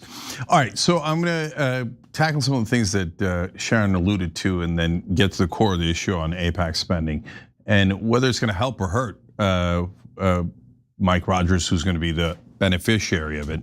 So first on J Street, they're a lobbying organization also on behalf of Israel, but they're on the left. And so, in fact, they're so far on the left that after Anna challenged AOC to not support funding for defensive weapons either for Israel, AOC changed her position the next day. And the next day after that, J Street changed their position. Even though they're in favor of Israel, they now have the position of do not even fund defensive weapons for Israel. Why? Is it because that they're secretly against Israel? No. It's because they have a smarter view of how to help Israel, which is, hey, maybe if we keep taking money from Americans and committing genocide with it, that might make Israel incredibly unpopular, in which case we'd have much bigger problems. But AIPAC won't listen to them. AIPAC is right wing, but wait, you're gonna say, wait a minute, I thought AIPAC was in the Democratic primary. Exactly. And of course, that goes to my usual complaint about the media. I'll just get that out of the way here. New York Times, in covering this, keeps calling Haley Stevens moderate, Mike Rogers moderate. But wait a minute, guys. They have the position of saying we should fund Israel endlessly. Mike Rogers is an enormous Israeli ass kisser. So, I mean, if you thought Haley Stevens was bad, Mike Rogers is at least as bad. And so that position polls at disastrous numbers, well under 40%. Abdul's position polls at over 60%. I'm not talking about Democrats. Among Democrats, it's over 80% in the general population. So what is the moderate position? The one that a majority of people agreed to, right? So Abdul actually has the moderate position in Michigan, but the New York Times, CNN, etc., they never say that. They say the exact opposite, which is in effect a lie. Because why? They know voters like the label of moderate. So if they just lie and call Abdul radical, even though almost all of his positions poll above 60%, then they'll be able to hurt his chances. This comes from the objective press. And by the way, when they talk about Abdul's policy positions on the issue of Israel, what the New York Times will often do, and they did it twice in an article today about him, is they don't say Abdul El-Sayed has issues with Israel's genocide and the money they've taken to commit more wars. No, they say Abdul El-Sayed is against the Jewish state. What is that? What? It makes it sound like he's against Jewish people. That's done on purpose over and over again to try to smear him. And by the way, it also smears Jewish Americans. 63% of Jewish Americans are against the current Israeli government. But yet the New York Times make it sound like, well, it's the Jewish state, so all the Jews are responsible for the genocide and the wars and all the money that has been extracted from the American people. But they're not. They don't even agree with it. But the New York Times, in service of their beloved Israel, is happy to smear Jewish Americans along the way, as long as they're smearing Abdul El-Sayed and anybody who would dare to take funding away from Israel. But I love Abdul's reaction to it, is the one that Sharon read to you at the end there. He's poking him. He's saying, oh yeah, AIPAC, come and get some. Okay, I'm right here. You tried it in the primary, try it again, spend more money. Now, why would he do that? Because he's cocky and arrogant and he doesn't mind if there's ads run against him? No, he's being strategic. He's saying, I, unlike the morons who pretend to be reporters in national media, can read a poll. And the polls indicate that if you keep attacking me on the issue of Israel, I'm only going to go up in the rankings, not down, right? And in fact, that's what happened in the primary. So he was in third place, then he campaigned with Hassan, and then all of the media did what Fetterman's doing there. How could you? Hassan Piker is a Muslim and you're a Muslim. And Hassan said some naughty things. And plus, he doesn't kiss Israel's ass. Everybody, Abdul doesn't kiss Israel's ass. And he went from third to first. So Abdul's like, that couldn't be more helpful. So keep going, guys. And I think he's right about it. And finally, when you get to AIPAC, I'm just gonna draw your attention to something super duper obvious, but one that is not often pointed out by the mainstream media. They don't care if you're a Democrat or Republican. So when they gave, Haley Stevens in this race at a minimum $32 million, she had $20 million spent on her before that. So we're at some monstrous numbers. So was it because they were supporting Haley Stevens, a great Democrat, and they wanted the Democrats to win, and they thought Haley Stevens was the better Democrat in the primary? No, the minute the primary is over, they're like, okay, she's now useless. Now let's go to the Republican. Who's gonna sell it to Israel? Who's gonna sell it to Israel? Oh, Mike Rogers enthusiastically raising both hands. Get on the floor, Mike. And he gets on the floor and starts licking their boots. He's like, okay, they're good boy, good boy, good boy. Now they're gonna give him 20, 30, 40, God knows how many millions of dollars. But Sharon, at the end, I think it's going to be counterproductive, and that's a beautiful day in America. Yeah, they lack a pivot, they lack nuance. They have a playbook, and they're sticking to it. The other thing, I want to stick with the media a little bit too, because everything you said and then some, and even the ones who seem to be pretending to be fair would frame it with a question and throw in words like extreme and anti-Israel and anti-Semitic, just in the form of a question. So I love the way he handles it, but it seems the more they double down, as you said, the more popularity he gains, and perhaps they did take his candidacy all the way over the finish line, at least in the primary. But it's just, I want to be on that WhatsApp thread, Cenk, where AIPAC is delivering the daily talking points, because that's exactly all that Fetterman's doing. He doesn't even try. He's not good at it. He's not giving some kind of award-winning performance. He's just, they put him in, he delivers them to camera, and it's really sick. Yeah, in fact, it looks like hostage video. That's what it looks like. Oh my goodness. Yeah, oh my goodness, you're right. Every Fetterman interview, video looks like hostage. And look, I'll say it, I don't care. The Israelis blackmail politicians, that's a fact. They had the Monica Lewinsky tapes before they went public. They threatened Clinton with it. There's a whole book about it. And why did she save the dress? Why did she save the dress? Okay, so anyways, there's no question, they do blackmail. So Fetterman has gotten money from AIPAC, but not an overwhelming amount. They were in fact hiding his allegiance to Israel during the primary Democratic primary he won in Pennsylvania. I would be really surprised if they didn't have tapes on Fetterman. And if you want to cry about that, I don't care, go ahead and cry. I'm not telling you that I know that they have tapes and I have evidence of it. I'm just telling you, given the pattern of what Israel does, given the pattern of John Fetterman doing hostage video after hostage video, I would be surprised if they don't have it. So, but it doesn't really matter, guys, whether it's the money, it's natural affinity, it's blackmail. The bottom line is the Uniparty says we don't give a damn what our voters think. We're just gonna use mainstream media to manipulate you. We're gonna use AIPAC to buy these elections and buy these ads. And we're gonna try to make sure that you serve Israel no matter what, right? And now the great news, and the general election in Michigan will decide this, and that's why it's absolutely pivotal. I think almost as important as a presidential election. It's gonna decide, have the voters of America woken up and realize that they're being lied to and manipulated, and that they should actually vote for someone who's gonna represent America and not a foreign country, any foreign country. And guys, it's, I use this example. Last thing I'll say on this is that Israel has the same population as Papua New Guinea. If this was a PAC and our entire media obsessed with Papua New Guinea, and they're like, you have to serve Papua New Guinea. You have to attack all the countries around Papua New Guinea. You have to finance a genocide that Papua New Guinea is doing on the island nation of Tonga. And Papua New Guinea is so important. And like 60, 70% of the countries against Papua New Guinea's actions. And they're like, no, you radicals. The moderate position is pro Papua New Guinea. Everybody would like, what's going, this is insane. Why are you all obsessed with Papua New Guinea? Why do we have to give them hundreds of billions of dollars and do a war and do a genocide for Papua New Guinea? And why is everybody at the New York Times and CNN obsessed with it? And why can't anyone oppose Papua New Guinea?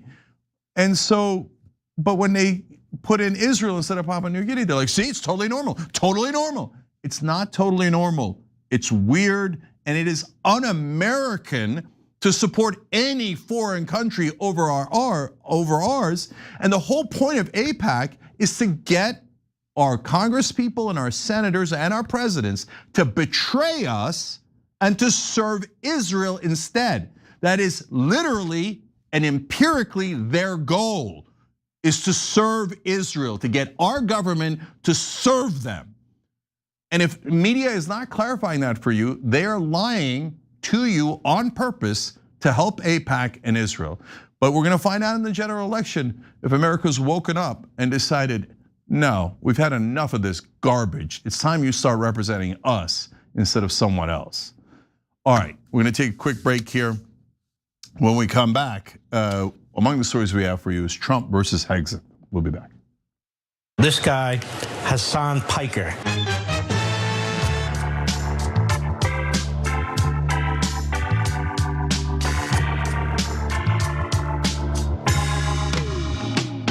All right, guys, so you got the AIPAC Tears Mug, shop tyt.com, ring the bell if you can, help the show. Let's go some member comments on tyt.com.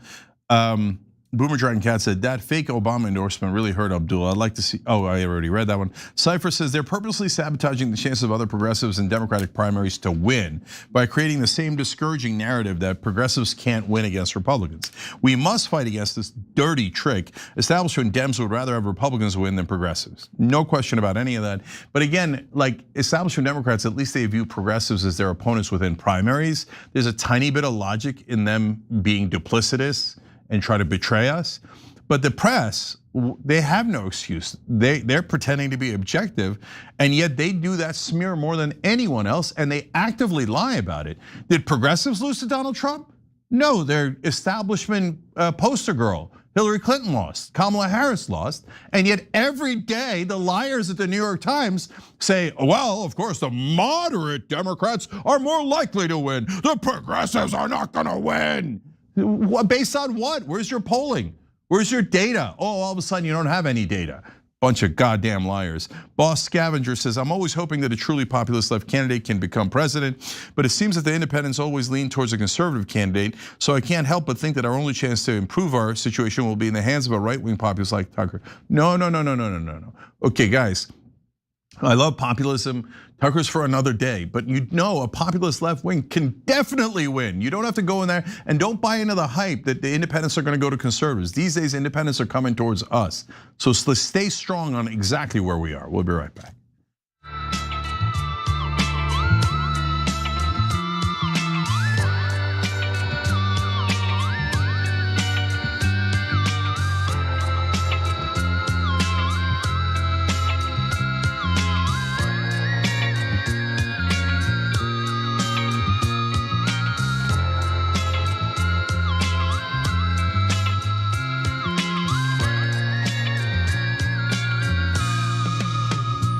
All right, back on TYT, Cenk and Sharon with you guys. Look, guys, I'm going to do a little bit of a revolution segment at 8 o'clock tonight. And then I'm going to read a lot of your comments that you're writing in right now in the members only section. I love interacting with our members. That's going to be in the bonus episode. But I just want to read one quick comment here from a YouTube member, Jed Kuzak. He said, one thing I love about TYT, I agree with them over 90% of the time. And when I disagree with Cenk, I know he won't take it personal. The freedom to disagree is what makes this community great. Love that. Thank you for saying that, Jed. That's right. Look, you're not me. I'm not you. I'm not Sharon. Sharon's not me. We're all different. We all have slightly different opinions. Now, a lot of our opinions overlap, and that's beautiful. And the most important thing is you must have an open mind, and you've got to have open hearts. You got to care about other people. That's what defines this community. And no one person is gifted with the knowledge ahead of time of what's right. We try things, see how they work out, keep an open mind, and adjust until we get to the right answer. All right, let's go to the next one. I'd rather make a deal because I don't want to kill people. I do not want to kill people. But at some point we were set for the biggest attack of any attack, and we've hit them very hard for the last few months. But we were all set for the biggest attack since World War II, and they called me and they said, "Please don't do it. Let's talk." And then they said, "We never said that." You know what? The fake news knows they did say that, but we are talking. Let's see what happens. But they respect us. Okay, do I have to bother telling you that everything he said there is not true? They don't respect us at all. They're not even showing up to the negotiations, and they didn't call. And in fact, I'm a little worried that they don't even want peace anymore. So, but the relevant part for today is, so it's Taco Thursday, and he's pretending to be a humanitarian and saying, oh, well, I don't want to kill people. Then why'd you start this war? 4,300 people are already dead on their side at a minimum. I think the number might be much higher. We've got 18 dead on our side, over 600 injured. It's not because he's a humanitarian, it's because we're running out of both defensive and now offensive missiles. And that's got Trump in a rage. And what Sharon's gonna tell us about is, are they actually fighting? And could Hegseth be fired? Or is that not the case? And so they furiously deny it, but let's look at the details and find out who's telling the truth here. Sharon, tell us all about it. Yeah, the details are interesting to say the least, Cenk. This past Sunday, Trump announced peace talks with Iran were back on after he decided to shelve, quote, the biggest attack since World War II. We reported that on Monday, and then on Tuesday, it was reported by Reuters that we had used virtually all our long-range missiles in the war, and that, of course, being in addition to our already depleted stockpile of defensive weaponry. So are these two reports connected? Potentially they are. According to an exclusive report from the Washington Post, Trump got into it with Pete Hegseth during their Camp David trip last week. That was due to the munition shortages.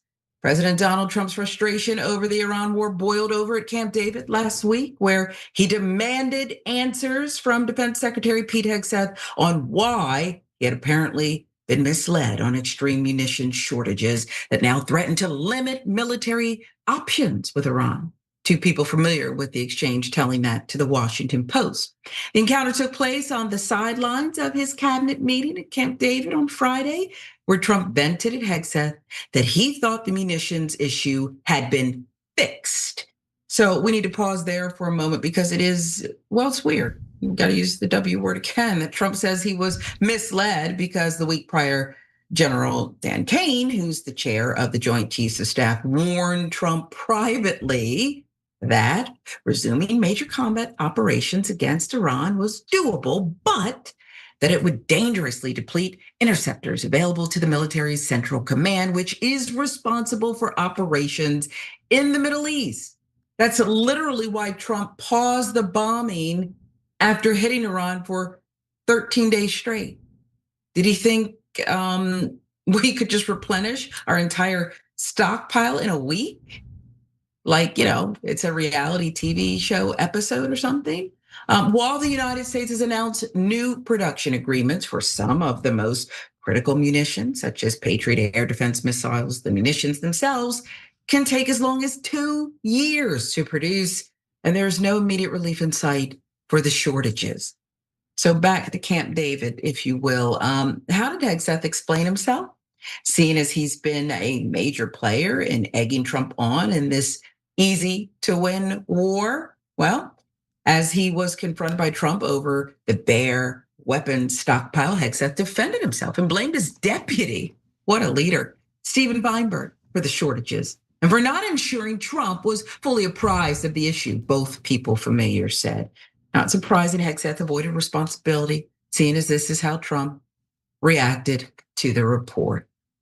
The US has massive amounts of munitions, especially of certain types. Additionally, large amounts are being manufactured and shipped to the US as needed. Defense companies are building the largest number of plants and factories in our country's history. The leakers of these treasonous statements are being hunted down. Long-term jail sentences will be sought. President DJT. But here's the thing.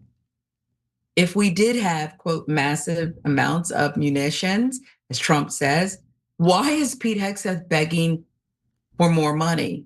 Another 67 billion to be exact. Hegseth and his team met with Republican senators Tuesday for a closed door briefing.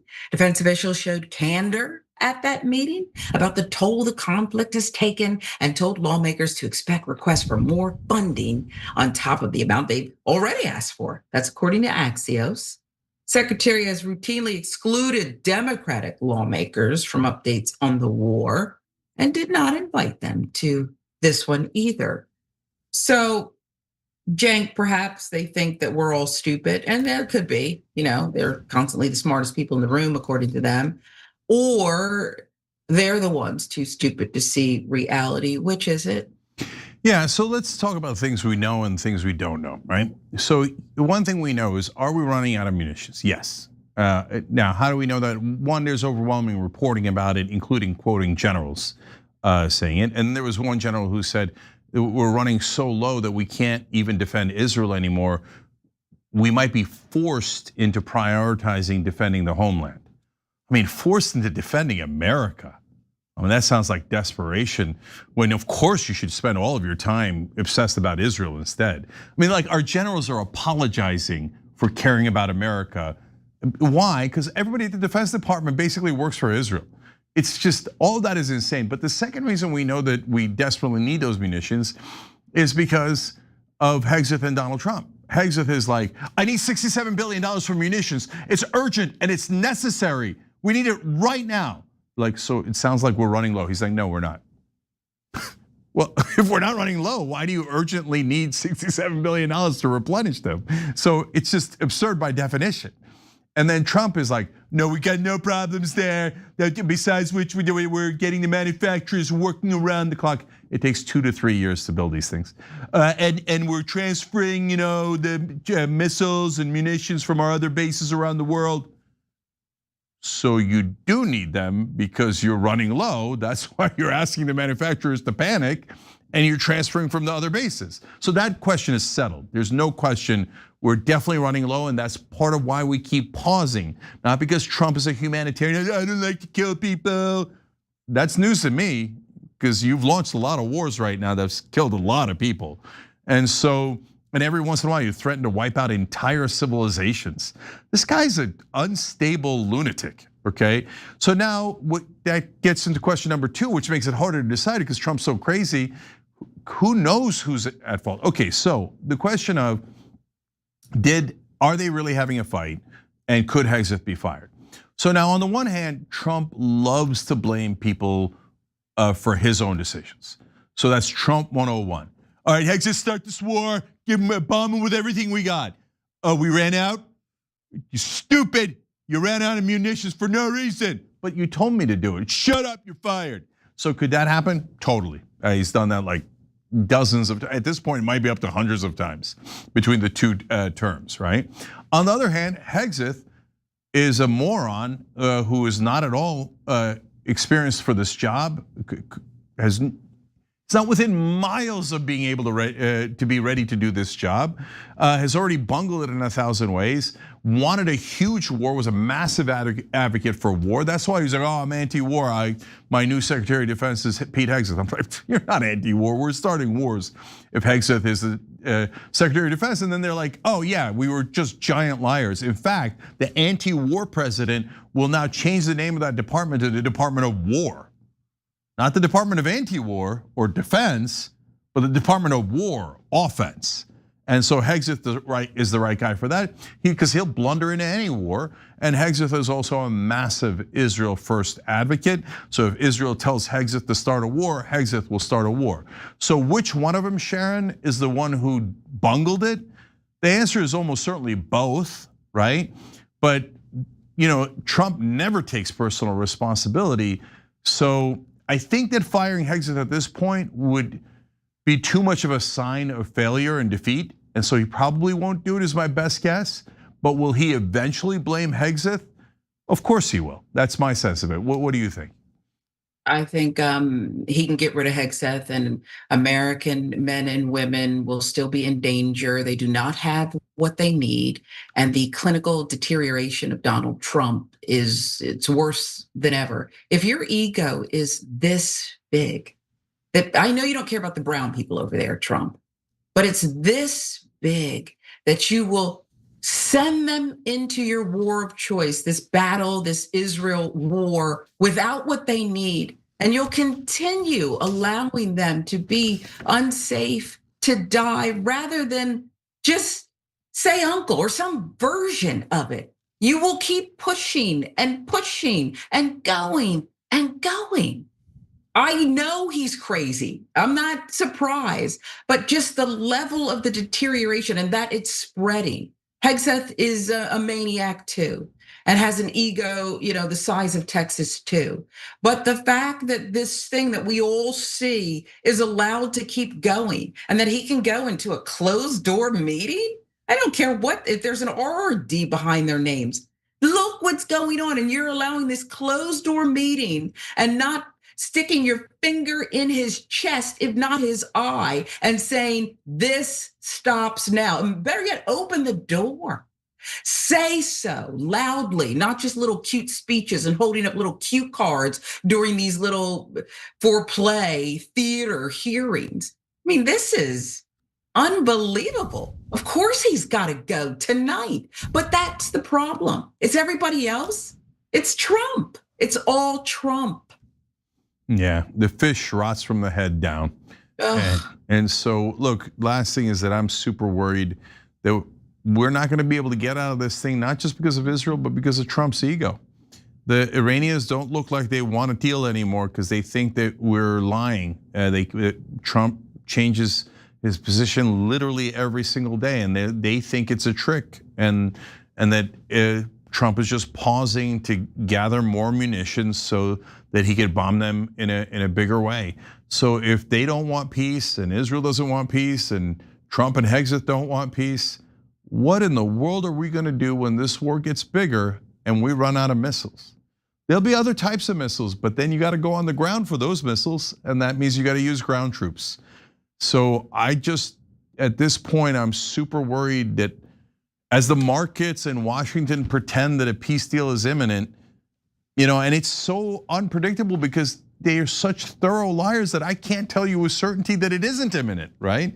But if all of this holds, I'm worried that the war is going to continue and it is going to turn into a disaster like we haven't seen in a long time. Because if we put in the ground troops and we don't have the interceptor missiles to defend our bases, our troops, or our ships, this thing is going to get so much uglier. You think it's bad now? Oof, if they don't do a peace deal soon, this is going to be one of the worst things you've seen. It will definitely lead to an economic collapse. It'll destroy Trump's administration, but it'll destroy the country along with it. All right, we'll be right back. I want to try and get to heaven if possible. I'm hearing I'm not doing well. Hello.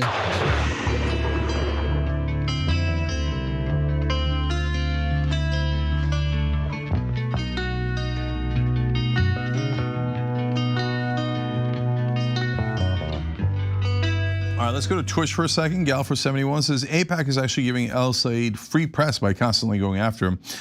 They go after him so then mainstream media has him on their shows and more people see what his real platform is and are converted. I think I totally agree with you. I think you're right, and I agree with Abdul. I would tease them and say, yeah, come for me. See how it turns out. James Kelly writes in on Super Chat, it's crazy that the elites don't see the anger of the people. Not saying I condone violence, but people are feeling away. Did you see what happened in Salem and the guy with the guillotine? No, I actually did not see that, James, but I'll check that out. But yeah, no, they're whistling past the graveyard. They don't see it at all because they're surrounded by elites who are ecstatic. Oh, the stock market's at record highs, right? Everybody in Washington is doing circle you know what's, right? They couldn't be happier. So they don't see the anger at all. Make it make sense. This government should never have any equity or own any shares of any company. Should have never happened. There's no reason for the government to own a private company ever. So that's one of our more conservative viewers. God bless, brother. We allow, we're happy to have all opinions here. Mark Jacobs says, Sharon Reed for the win, she's awesome. There you go, couldn't agree more. James writes back in and says, they also could have paid all his medical after the stroke, referring to Fetterman. Make it make sense, writes back in and says, let's not pretend that we can't restock the munitions tomorrow. If Ford and GM can retool and pump out thousands of ventilators during the pandemic, convince me the same can't happen to make bombs. Yeah, you know what? If we get desperate enough, we might get there. But right now, if they did that, then everyone would know we're definitely running out, and that would hurt their political strategy and their negotiation strategy. That's why they're not doing it. We'll be back.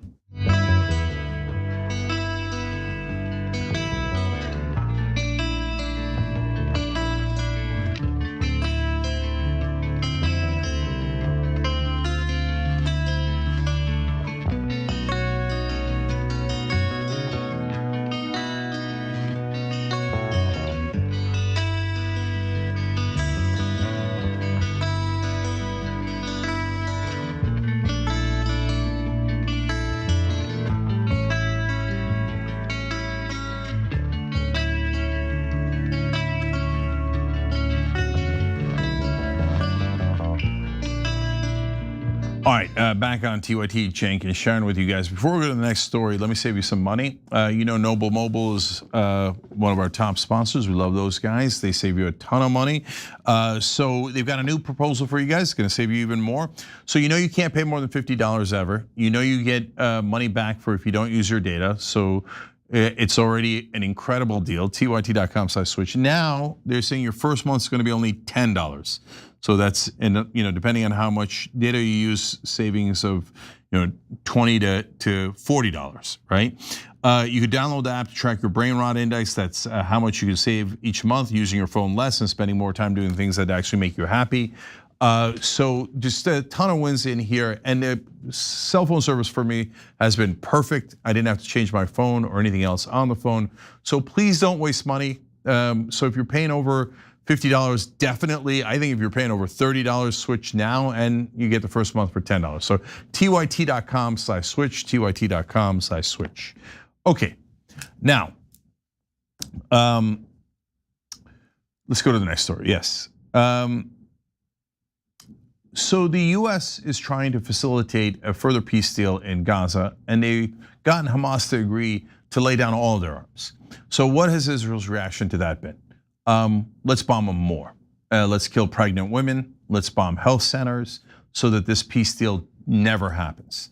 That will enrage the Palestinians so much that they'll never lay down their arms, which will give us an excuse to steal more of their land. That is not an exaggeration. As you're about to see, the Israelis have done some horrific things just in the last couple of days to make sure that they pulverize any chance at peace. Sharon, tell us all about it.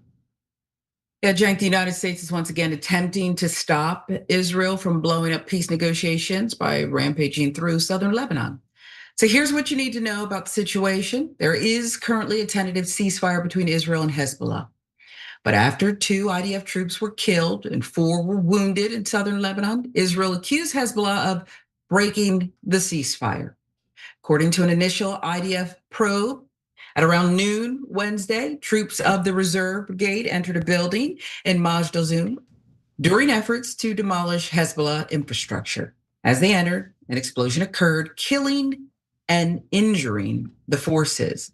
It was not immediately clear when the explosive device had been planted, how it was detonated on the forces.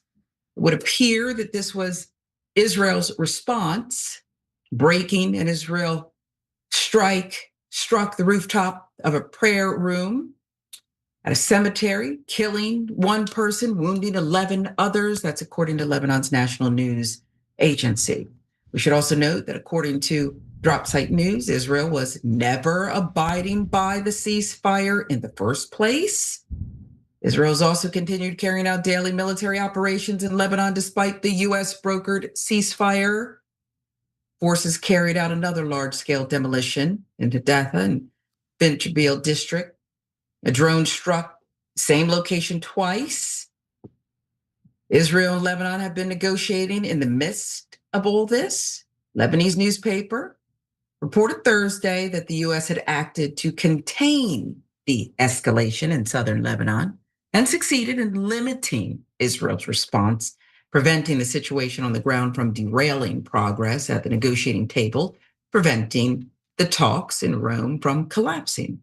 Lebanese source says the Lebanese government had also sought to curb tensions in southern Lebanon through a series of diplomatic and security talks. The source claimed, however, that Hezbollah had refused to cooperate while Israel insisted on carrying out strikes against threats. So I don't even know if you could say the pendulum's going back and forth. They are hell-bent here on just keep the fight going until the end. There will never be an actual ceasefire if they have their way, Jim.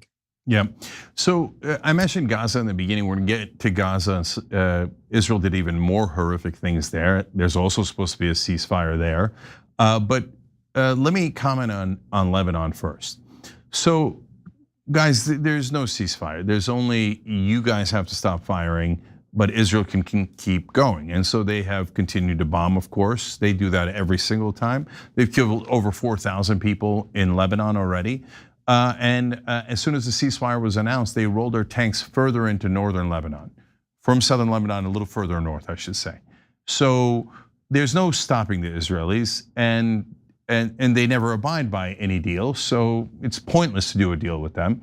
But in this particular case, they're saying, well, I mean, we never stopped firing in the first place, but now we're gonna double our fire. Why? Because you made us do it. You made us kill you. That's the number one Israeli talking point. The Palestinians made us kill their children. The Lebanese made us invade their territory and take their land. And literally in one of the articles they explained, the Israeli government says, well, in fact, I'm sorry, in that article, it's mainstream media, they didn't say the Israeli government. They said, as if it was objective truth, that Israel was forced to take southern Lebanon. Golly gee, I was forced to take land again. I was forced to destroy your homes and take all of your property. Oh golly gee, I'm so forced. Nonsense. They invaded a country. They're trying to steal that land, and so what went off was an explosive device, like an IED. So we don't know when that was planted. That was probably planted before. You know how those Israeli troops could have avoided getting killed by that IED? By not being in southern Lebanon, which is not their country. If they were safe in Israel, they would have never gotten blown up. So now the Russians and the Israelis, as they invade countries, they tell us, and by the way, the Russians and the Israelis are opposed to one another, but they both did the same thing. So this isn't about taking sides, it's about being objective about who the aggressors are. So Russia goes into Ukraine, and then Israel goes into southern Lebanon, and then every once in a while we get some sob story about how some Russian soldiers died and IDF soldiers died. Yeah, they wouldn't have died if you didn't invade the other country. So now you want me to cry for your invading soldiers?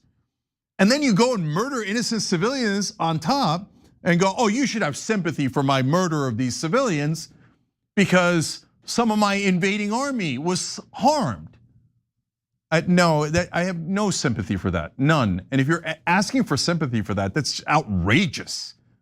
Should we have had sympathy for the German troops in World War II? Golly gee, as we were trying to invade Russia and bomb the hell out of London, some of our pilots got shot down. Oh, German soldiers, the poor German soldiers. No, I think you're missing the point.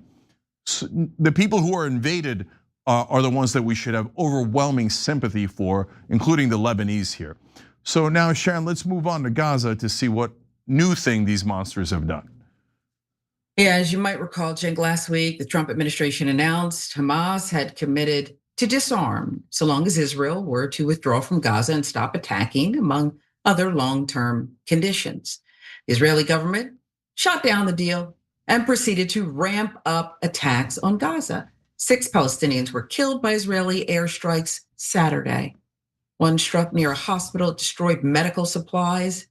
A woman named Fatima Sharab stated, we went to sleep under a new ceasefire deal.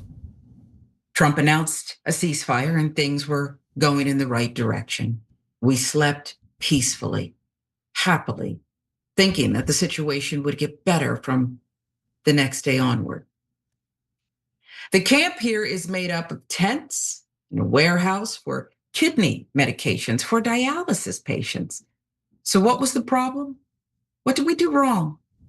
You can't even tell where your own tent was or where your belongings are. Today, we have no shelter. I don't even know what to say anymore. Fast forward 24 hours. The next day, an Israeli strike killed a bridegroom and a child.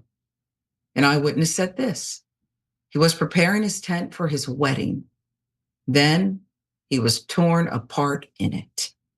Same day, an entire family was killed by another strike. The victims were a pregnant mother, a father, their 5-year-old son. Again, the IDF never really abided by last year's ceasefire in the first place. Since the ceasefire agreement went into effect nearly 10 months ago, Israel has, like clockwork, violated the terms of the deal on a daily basis. Over 1,250 Palestinians have been killed, including over 300 children, in routine airstrikes, shelling, and shooting. Israel has not allowed in the agreed upon levels of humanitarian aid and life essentials, blocked the entry of reconstructions, equipment, and shelters, refused to fully open the border crossing, gradually pushed in its ground troops further westward from what was supposed to be an initial line of withdrawal of 53% of Gaza to now controlling nearly 70% of the enclave. In total, 18 Palestinians have been killed since the Hamas disarmament deal was announced. Like clockwork, Cenk. Yeah. So there's a lot to get out of there. I'm going to tell you a detail here that's just heartbreaking. But so first of all, those poor people, they actually believe Trump. And to be fair to Trump, because we try really hard to be fair here, like he's not faking this particular ceasefire. He really did do a deal with Hamas where Hamas would lay down their weapons, and he seems to think that Israel is going to withdraw, but they're never going to withdraw. They've said it 1,000,000 times, and they're supposed to, at a bare minimum, withdraw back to taking 53% of Gaza, and then they're supposed to withdraw from there as well. But they're at 70% of Gaza now, and Netanyahu said after the ceasefire, no, we're not withdrawing from a single inch. Hamas has to give us everything we want. Well, they already gave you the hostages. You already bombed them to oblivion. You already killed all of their leaders. You got everything you want. No, now we want all their arms. Now they say they're gonna give up their arms. Yes, but we want them to give up all their arms first, and then trust us. After they give up all their arms, we'll stop bombing them, wink. No, they're gonna take the rest of Gaza. And by the way, guys, Israel has militias that are loyal to them, sell out people in Gaza for money, are oppressing the other Palestinians there. They work and are funded by Israel. So when Hamas gives up their weapons, only the Israeli militias would have weapons on the ground, let alone the Israeli military, right? So Israel says, yeah, trust us, bro, you should do that deal. And Hamas is like, no, we give up some portion of our weapons, you withdraw, we give up more, you withdraw, and we do it one at a time. That's how it's normally done. And Israel says no.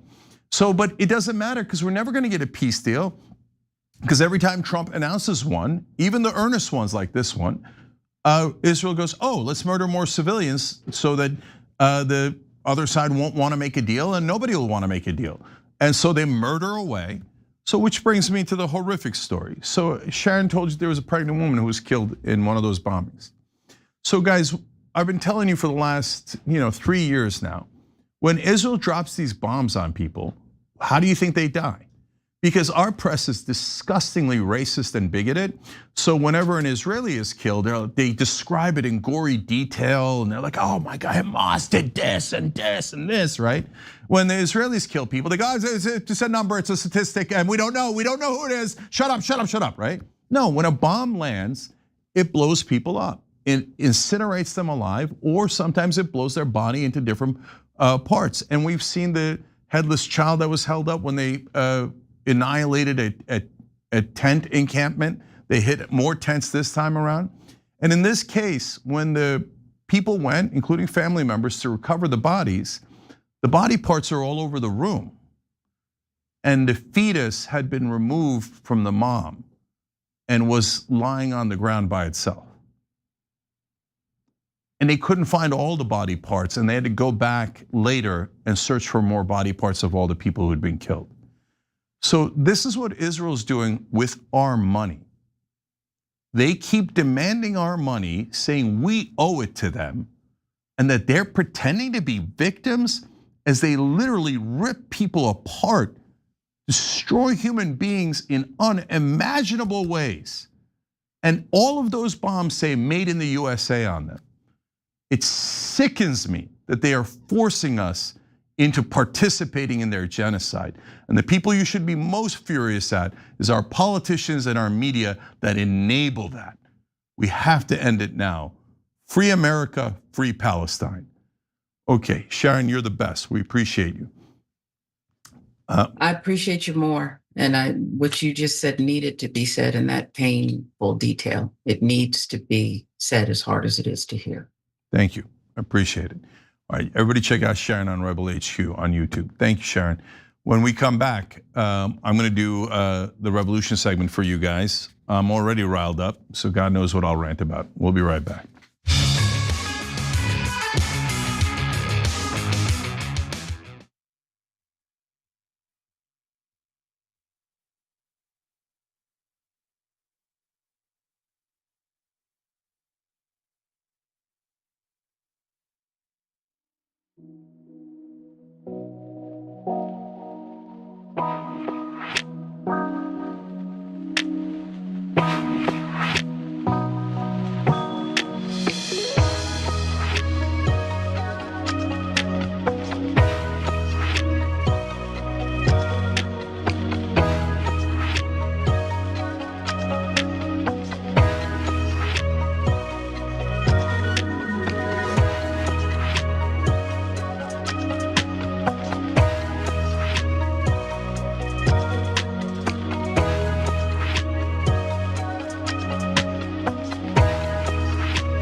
Welcome to the Revolution, guys. A lot of times we do interviews here, try to give you a wide variety of folks that we talk to, give you a sense of how bad the situation is in domestic policy and foreign policy.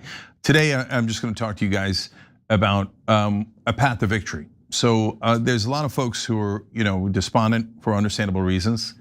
I understand that the black pills have been handed out readily and significantly, but I'm here to hand out hope. Okay, and so you know me, I don't do false hope. If I think something's not gonna work, I just tell you right away. I don't miss words about it, and even if that pisses people off. And we've proven that amply many times. I don't want to get back into the past. But okay, so where's the hope here, guys? Well, now look, Abdul winning that primary in Michigan was huge because even the $62 million in all national media couldn't stop him. So that means that the voters are getting their information outside of the ads and outside of mainstream media. Excuse me, guys. We do a live show. Okay, so mainstream media has been the great wall of corporate propaganda and donor propaganda. And so we haven't been able to get past it in the presidential elections in the past, in 2016 and in 2020, right? And so if the mainstream media kept their power, combined with the money that corporations and foreign governments spend, then it proved too difficult to overcome. Now, from time to time, would we have some pirate victories? Yeah, of course. I mean, and by the way, you guys pulled that off. The Young Turks audience was pivotal in getting Just Democrats those miraculous victories in the beginning. AOC, Rashida Tlaib, Ilhan Omar, Ayanna Pressley, then later Bowman and Bush, and more have been added. Some have been subtracted, as famously so, as you guys know. But through all that, we were able to get a beachhead inside Congress, but unfortunately, some of the people who went there decided that they were not going to open up the gates to everyone else like they were supposed to, and wound up caring about their colleagues, and so did not help a lot of other progressives and populists in the primaries. And Politico wrote about that just the other day. A big difference between AOC and Ro Khanna, and this is just a fact. You could have any feelings you want about that fact, but AOC just does not do very many endorsements. She's much more careful about them, and she does not do endorsements against incumbents. But what's our number one problem inside Congress? The incumbents. So I mean, Sri Tanadar is like disgusting. So why wouldn't you endorse against him? The guy against him was a co-founder of the Sunrise Movement. By the way, he won anyway, okay? She did not endorse Shoykat Chakrabarti, who was the co-founder of Just Democrats, and was, along with Corbin Trent, who was on the show today, the two most pivotal people in helping AOC win, but she refused to help him back. In fact, it hurt him tremendously because his opponents started running ads saying that, well, if AOC can't trust him, you can't trust him. And he went from second to third and got knocked out of the general election. So, and by the way, the person who knocked him out got surged into second place. There was reports that she was getting money from AIPAC, and of course the mainstream media was like, oh, how dare you, and now it's been confirmed, $500,000 from AIPAC. So, the Israeli lobby likes the other two people in the race, and they didn't like Shoykat. And who helped them defeat Shoykat? AOC. That's weird, and that's wrong. Look, I'll go as far as saying I think that's morally wrong. Oh, you're worried? I mean, in a best case scenario, you're not doing it on purpose. You're just so worried about your win-loss ratio and protecting your beloved colleagues that you don't help other progressives running in races. Nah, I can't. It's not my style. I don't believe in that. My win-loss ratio sucks, and I'm proud of it, okay? Because I've tried to help dozens and dozens, at this point, hundreds of progressive candidates win. And I don't give a damn if they lose. I don't care how badly they lose. I care about helping. So the guy closest to that these days in the Democratic Party is Ro Khanna.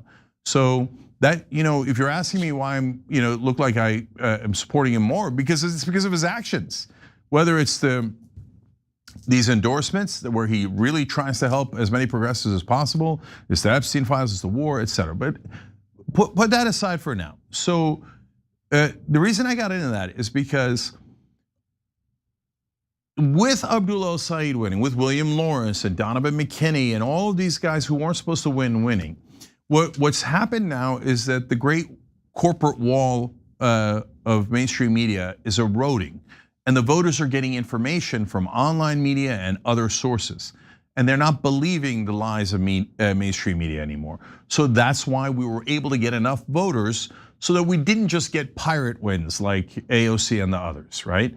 And at the time, those were great wins, but since they didn't open the doors behind them, we couldn't surge. We couldn't get from 10 to 12 to 100, 200, take over the Democratic Party. And then AIPAC started doing rear guard action. And of course, Schumer and Jeffries helping them along the way. And then they started removing Justice Democrats, Jamal Bowman, Cory Bush, Marie Newman out of Congress. So then it became a Sisyphean fight. You push the boulder up the hill and every day it rolls down the hill. You push the boulder up the hill, it rolls down the hill, right? And so we were fighting to get money out of politics with Wolfpack. So what happened there? We did great. Ragtag group of people who had never worked in politics before, mechanics and electricians, and just incredible group of Americans that don't care about partisanship. We're just trying to solve this thing. And fightcorruption.us is their new website. And we passed in 5 states, including a Midwestern state, the largest state. And then we ran into the Democratic establishment. Nancy Pelosi and the Democratic establishment, of course, unsurprisingly, stabbed us in the back. And they told everybody, don't get money out of politics. And they would call state leaders, one after another, in Maryland, in Hawaii, don't do it. We're liars. We don't want money out of politics. And if you try to take money out of politics, there's gonna be consequences. That's who Democratic leadership is. I know who they are better than anyone does. So they betray Democratic voters when you're not looking every time. So, okay, so then I'm continuing to express all the frustrations here. Where's the hope? Well, these are all the things that led to the dark times, right? And so we haven't been able to get past 5 states, but Wolfpack is gonna make the greatest comeback in American history. They are going to be the critical organization that helps get money out of politics at the end.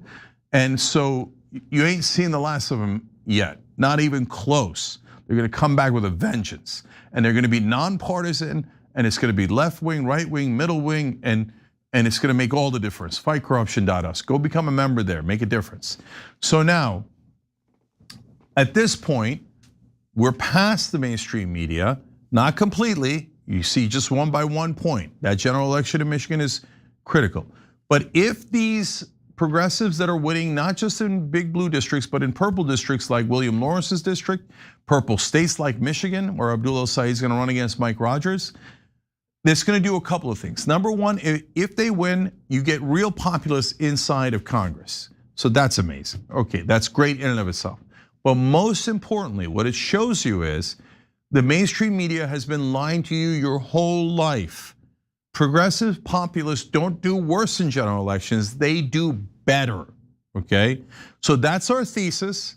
That's what I believe we're gonna prove in 3 months' time. But all of us have to work super hard to prove that. And in the case of Michigan, if you're a Trump voter, you're a Republican voter, grew up a Republican, I grew up a Republican. Brother, we gotta have open minds, man. And we all got lied to in 1,000 different ways. But even if you like Republican policies better on other things, Mike Rogers has raised his hand and said, I will serve Israel. He is 100% going to do whatever Israel wants. I mean, how do you vote for a guy who says that they're going to actively betray this country and is proud of it? So no, we need the independence to regain American independence. So if you say, well, okay, I don't necessarily agree with all of Abdul's position or all of William's positions. By the way, the press is also lying to you. They're not DSA and they're not socialist. And so they don't, all the extreme positions you've heard about abolishing prisons, et cetera, Abdul doesn't have any of those positions. William doesn't have those positions. So that's the way they try to smear them. And by the way, even the DSA candidates, some of the ones that won in New York and Colorado, that might have those positions. I don't even know if they have them, to be honest. They've never been asked, they never answered, right? So if they do, I disagree with them. But is that what they're going to prioritize? No, guys, it's a trick to get you to hate them. Nobody's abolishing prisons. That wouldn't, among 535 members of Congress, you'd be lucky to get 3 votes for that, okay? And no one's gonna push for that because that has no chance of success. What are they gonna push for?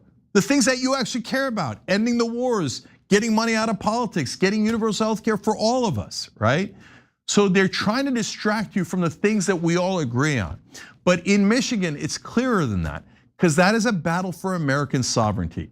Are Americans going to be in charge of their own government, or are Israelis or any other government? By the way, Abdul is crystal clear. He says, this isn't just about Israel. He's like, under no conditions Should we hand over our sovereignty to Israel or Egypt, where his family's originally from, or Saudi Arabia, or to any other country? No, we should represent the voters in Michigan, in America, for American purposes. Not for the Saudis, not for the Israelis, not for any other country. So I believe he'll win that race. If he does, it destroys the mythology that mainstream media has been poisoning America with, that populists can't win, outsiders can't win. Only the corporate corrupt Republicans, only the corporate corrupt Democrats can win. Well, of course they say that, because where does the fruit of their corruption go? Well, the money in politics goes into those exact mainstream media companies that tell you that you all have to vote for the corporate Democrat or the corporate Republican, because those are the ones that every election cycle give them $15 to $20 billion in ads. So they have billions of reasons to lie to you. But we're gonna destroy that mythology in November of this year, so that when an honest populist runs, I think it'll probably be Ro Khanna on the Democratic side. Look, if you like the populists on the right that have broken off from the Republican Party, the Tucker Carlson, Marjorie Taylor Greene, Tom Massey, Joe Kent contingent, I get it. I get it. Look, if you're on the right and you like those populists, but we share critical policies together, populist left and populist right. We definitely don't want wars, neither side does. We definitely don't want money in politics. We definitely don't want a foreign government controlling our government. And there's many other areas of agreement. That's what they say they're gonna emphasize. So if you're populist right and we're in a presidential election and you wanna go in that direction, I totally get it, right? You're populist left, you wanna go towards Ro Khanna, I totally get it, that makes sense, right? But you have to go in a populist direction. And for those candidates to win, the voters have to believe that they can win. It makes a huge difference if the voters believe you can win. If they think you can't win, they won't vote for you. Even if they love your positions, they won't vote for you. So that is why the media, that is their number one lie. Of all the thousands of lies that mainstream media says, their central unifying lie is that the corporate politicians are the only ones who could win. The insiders, that outsiders can't win, even though outsiders represent the great majority of Americans. What percentage of Americans are insiders? It's tiny, it's like 0.01, but if you wanted to be super generous, you could say 2%, if you're speaking super broadly. Well, what percentage are outsiders? 98% at a bare minimum. So we are larger, of course we can win. That is why the corporate media organizations, all run by multi-billionaires, have every incentive in the world to trick you into thinking you gotta vote for the insider. Oh yeah, the insiders are super popular. The 2% is way larger than the 98%. Only the 2% guys can win. The 98% guys can't win. But if Abdul El-Sayed wins and the other populists win, well, that talking point is utterly destroyed, and I'll shove that talking point right up their ass for 2 years straight, until we get to the 2028 elections, and a populist is gonna win it. If a populist wins it, I'll tell you, and it's, look, for whatever it's worth, maybe I'll have no role, maybe I'll have a decent sized role, I have no idea, okay? But if I have a role in one of these campaigns, I have one goal only, you know me. I'm on a mission set by the American voters and our audience. We're gonna get that money out of politics. You get money out of politics, you'll solve all the other ones. That's why that's the one they're most scared of. You'll solve the Israel situation, you'll solve the endless war situation, but then you'll continue to solve things in healthcare, because once you get money out of politics, you take the main weapon of the establishment away from them. That money is their biggest weapon. Second biggest weapon is mainstream media, but they're already deteriorated. So if mainstream media is down to half its power and their money gets taken away from them, then all of a sudden we have the advantage. And when I say we, I mean the American people, the outsiders, the populists who agree on 70% of the issues, the ones that are getting screwed by that establishment media and the establishment politicians. So if one of our guys wins the presidency, we're gonna focus like a laser beam on money and politics.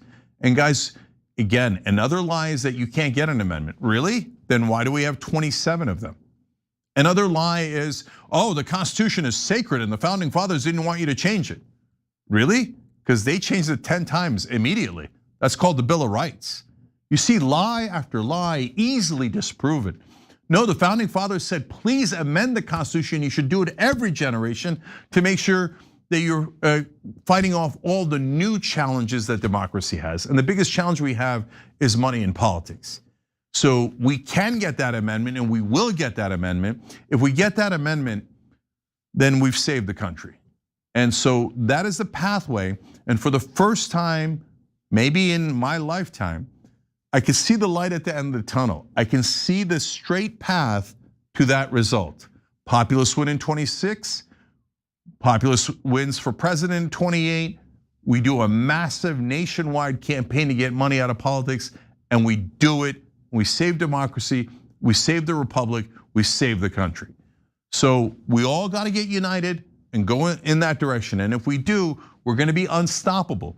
And we're going to drive the people in power crazy. If you think they attacked us before, if you think they attacked Abdul and Ro Khanna and Tucker Carlson and Joe Ken and all those guys before, buckle up, brace for impact. Because the people in power, including their attack dogs in national media, will come after us 200 times more aggressively. And you know what we're gonna do? We're gonna fight back. You wanna punch us in the face politically and rhetorically? We'll punch right back. And you know what happens every time we punch back? Oh, they love to cry and cry and cry. They smear, lie, lie, lie. And then when you come back at them with the truth, oh my God, they weep endless tears. Oh, Young Turks hit us. I didn't think they were gonna hit us. Guys, how many times have you seen this? If you've been a Young Turks follower for the last 24 years or any portion of the 24 years, no matter what part of the political spectrum or what group it is, they always attack us and think that we're not gonna hit them back. And every time we hit them back, oh my God, they grab their skirt and wipe their tears. The Young Turks are so unfair, they broke my jaw. Goddamn right we did, politically and rhetorically. And we're gonna break the establishment's jaw. And then they're going, oh, we so unfair. Oh, why are you guys representing the American voters? Well, that's what we do. That's what we're gonna do. And that's what we're gonna do all the way through 28 and then beyond. So stay right here. And by the way, look guys, we just care about results. So find whatever shows are telling you the truth and listen to what they're saying. Does it come true or does it not come true? Is it supported by the facts or is it not supported by the facts? Do they give you the evidence? Do they not give you the evidence? Do they look like they're fighting for you or they're fighting for someone else? They're fighting for a different country. They're fighting for tax cuts for the rich. They're fighting for oil companies, drug companies, right? So join the fight in any way that you feel good about. Fightcorruption.us, rebellionpact.org that's helping these populist candidates, rebellionpact.org. Young Turks or any other show that you like, and any candidate you like, but get in the fight. If you get in the fight and you stay in the fight, we're gonna win and we're gonna liberate this country. Love you guys. Bonus episode next. We're on a mission from God.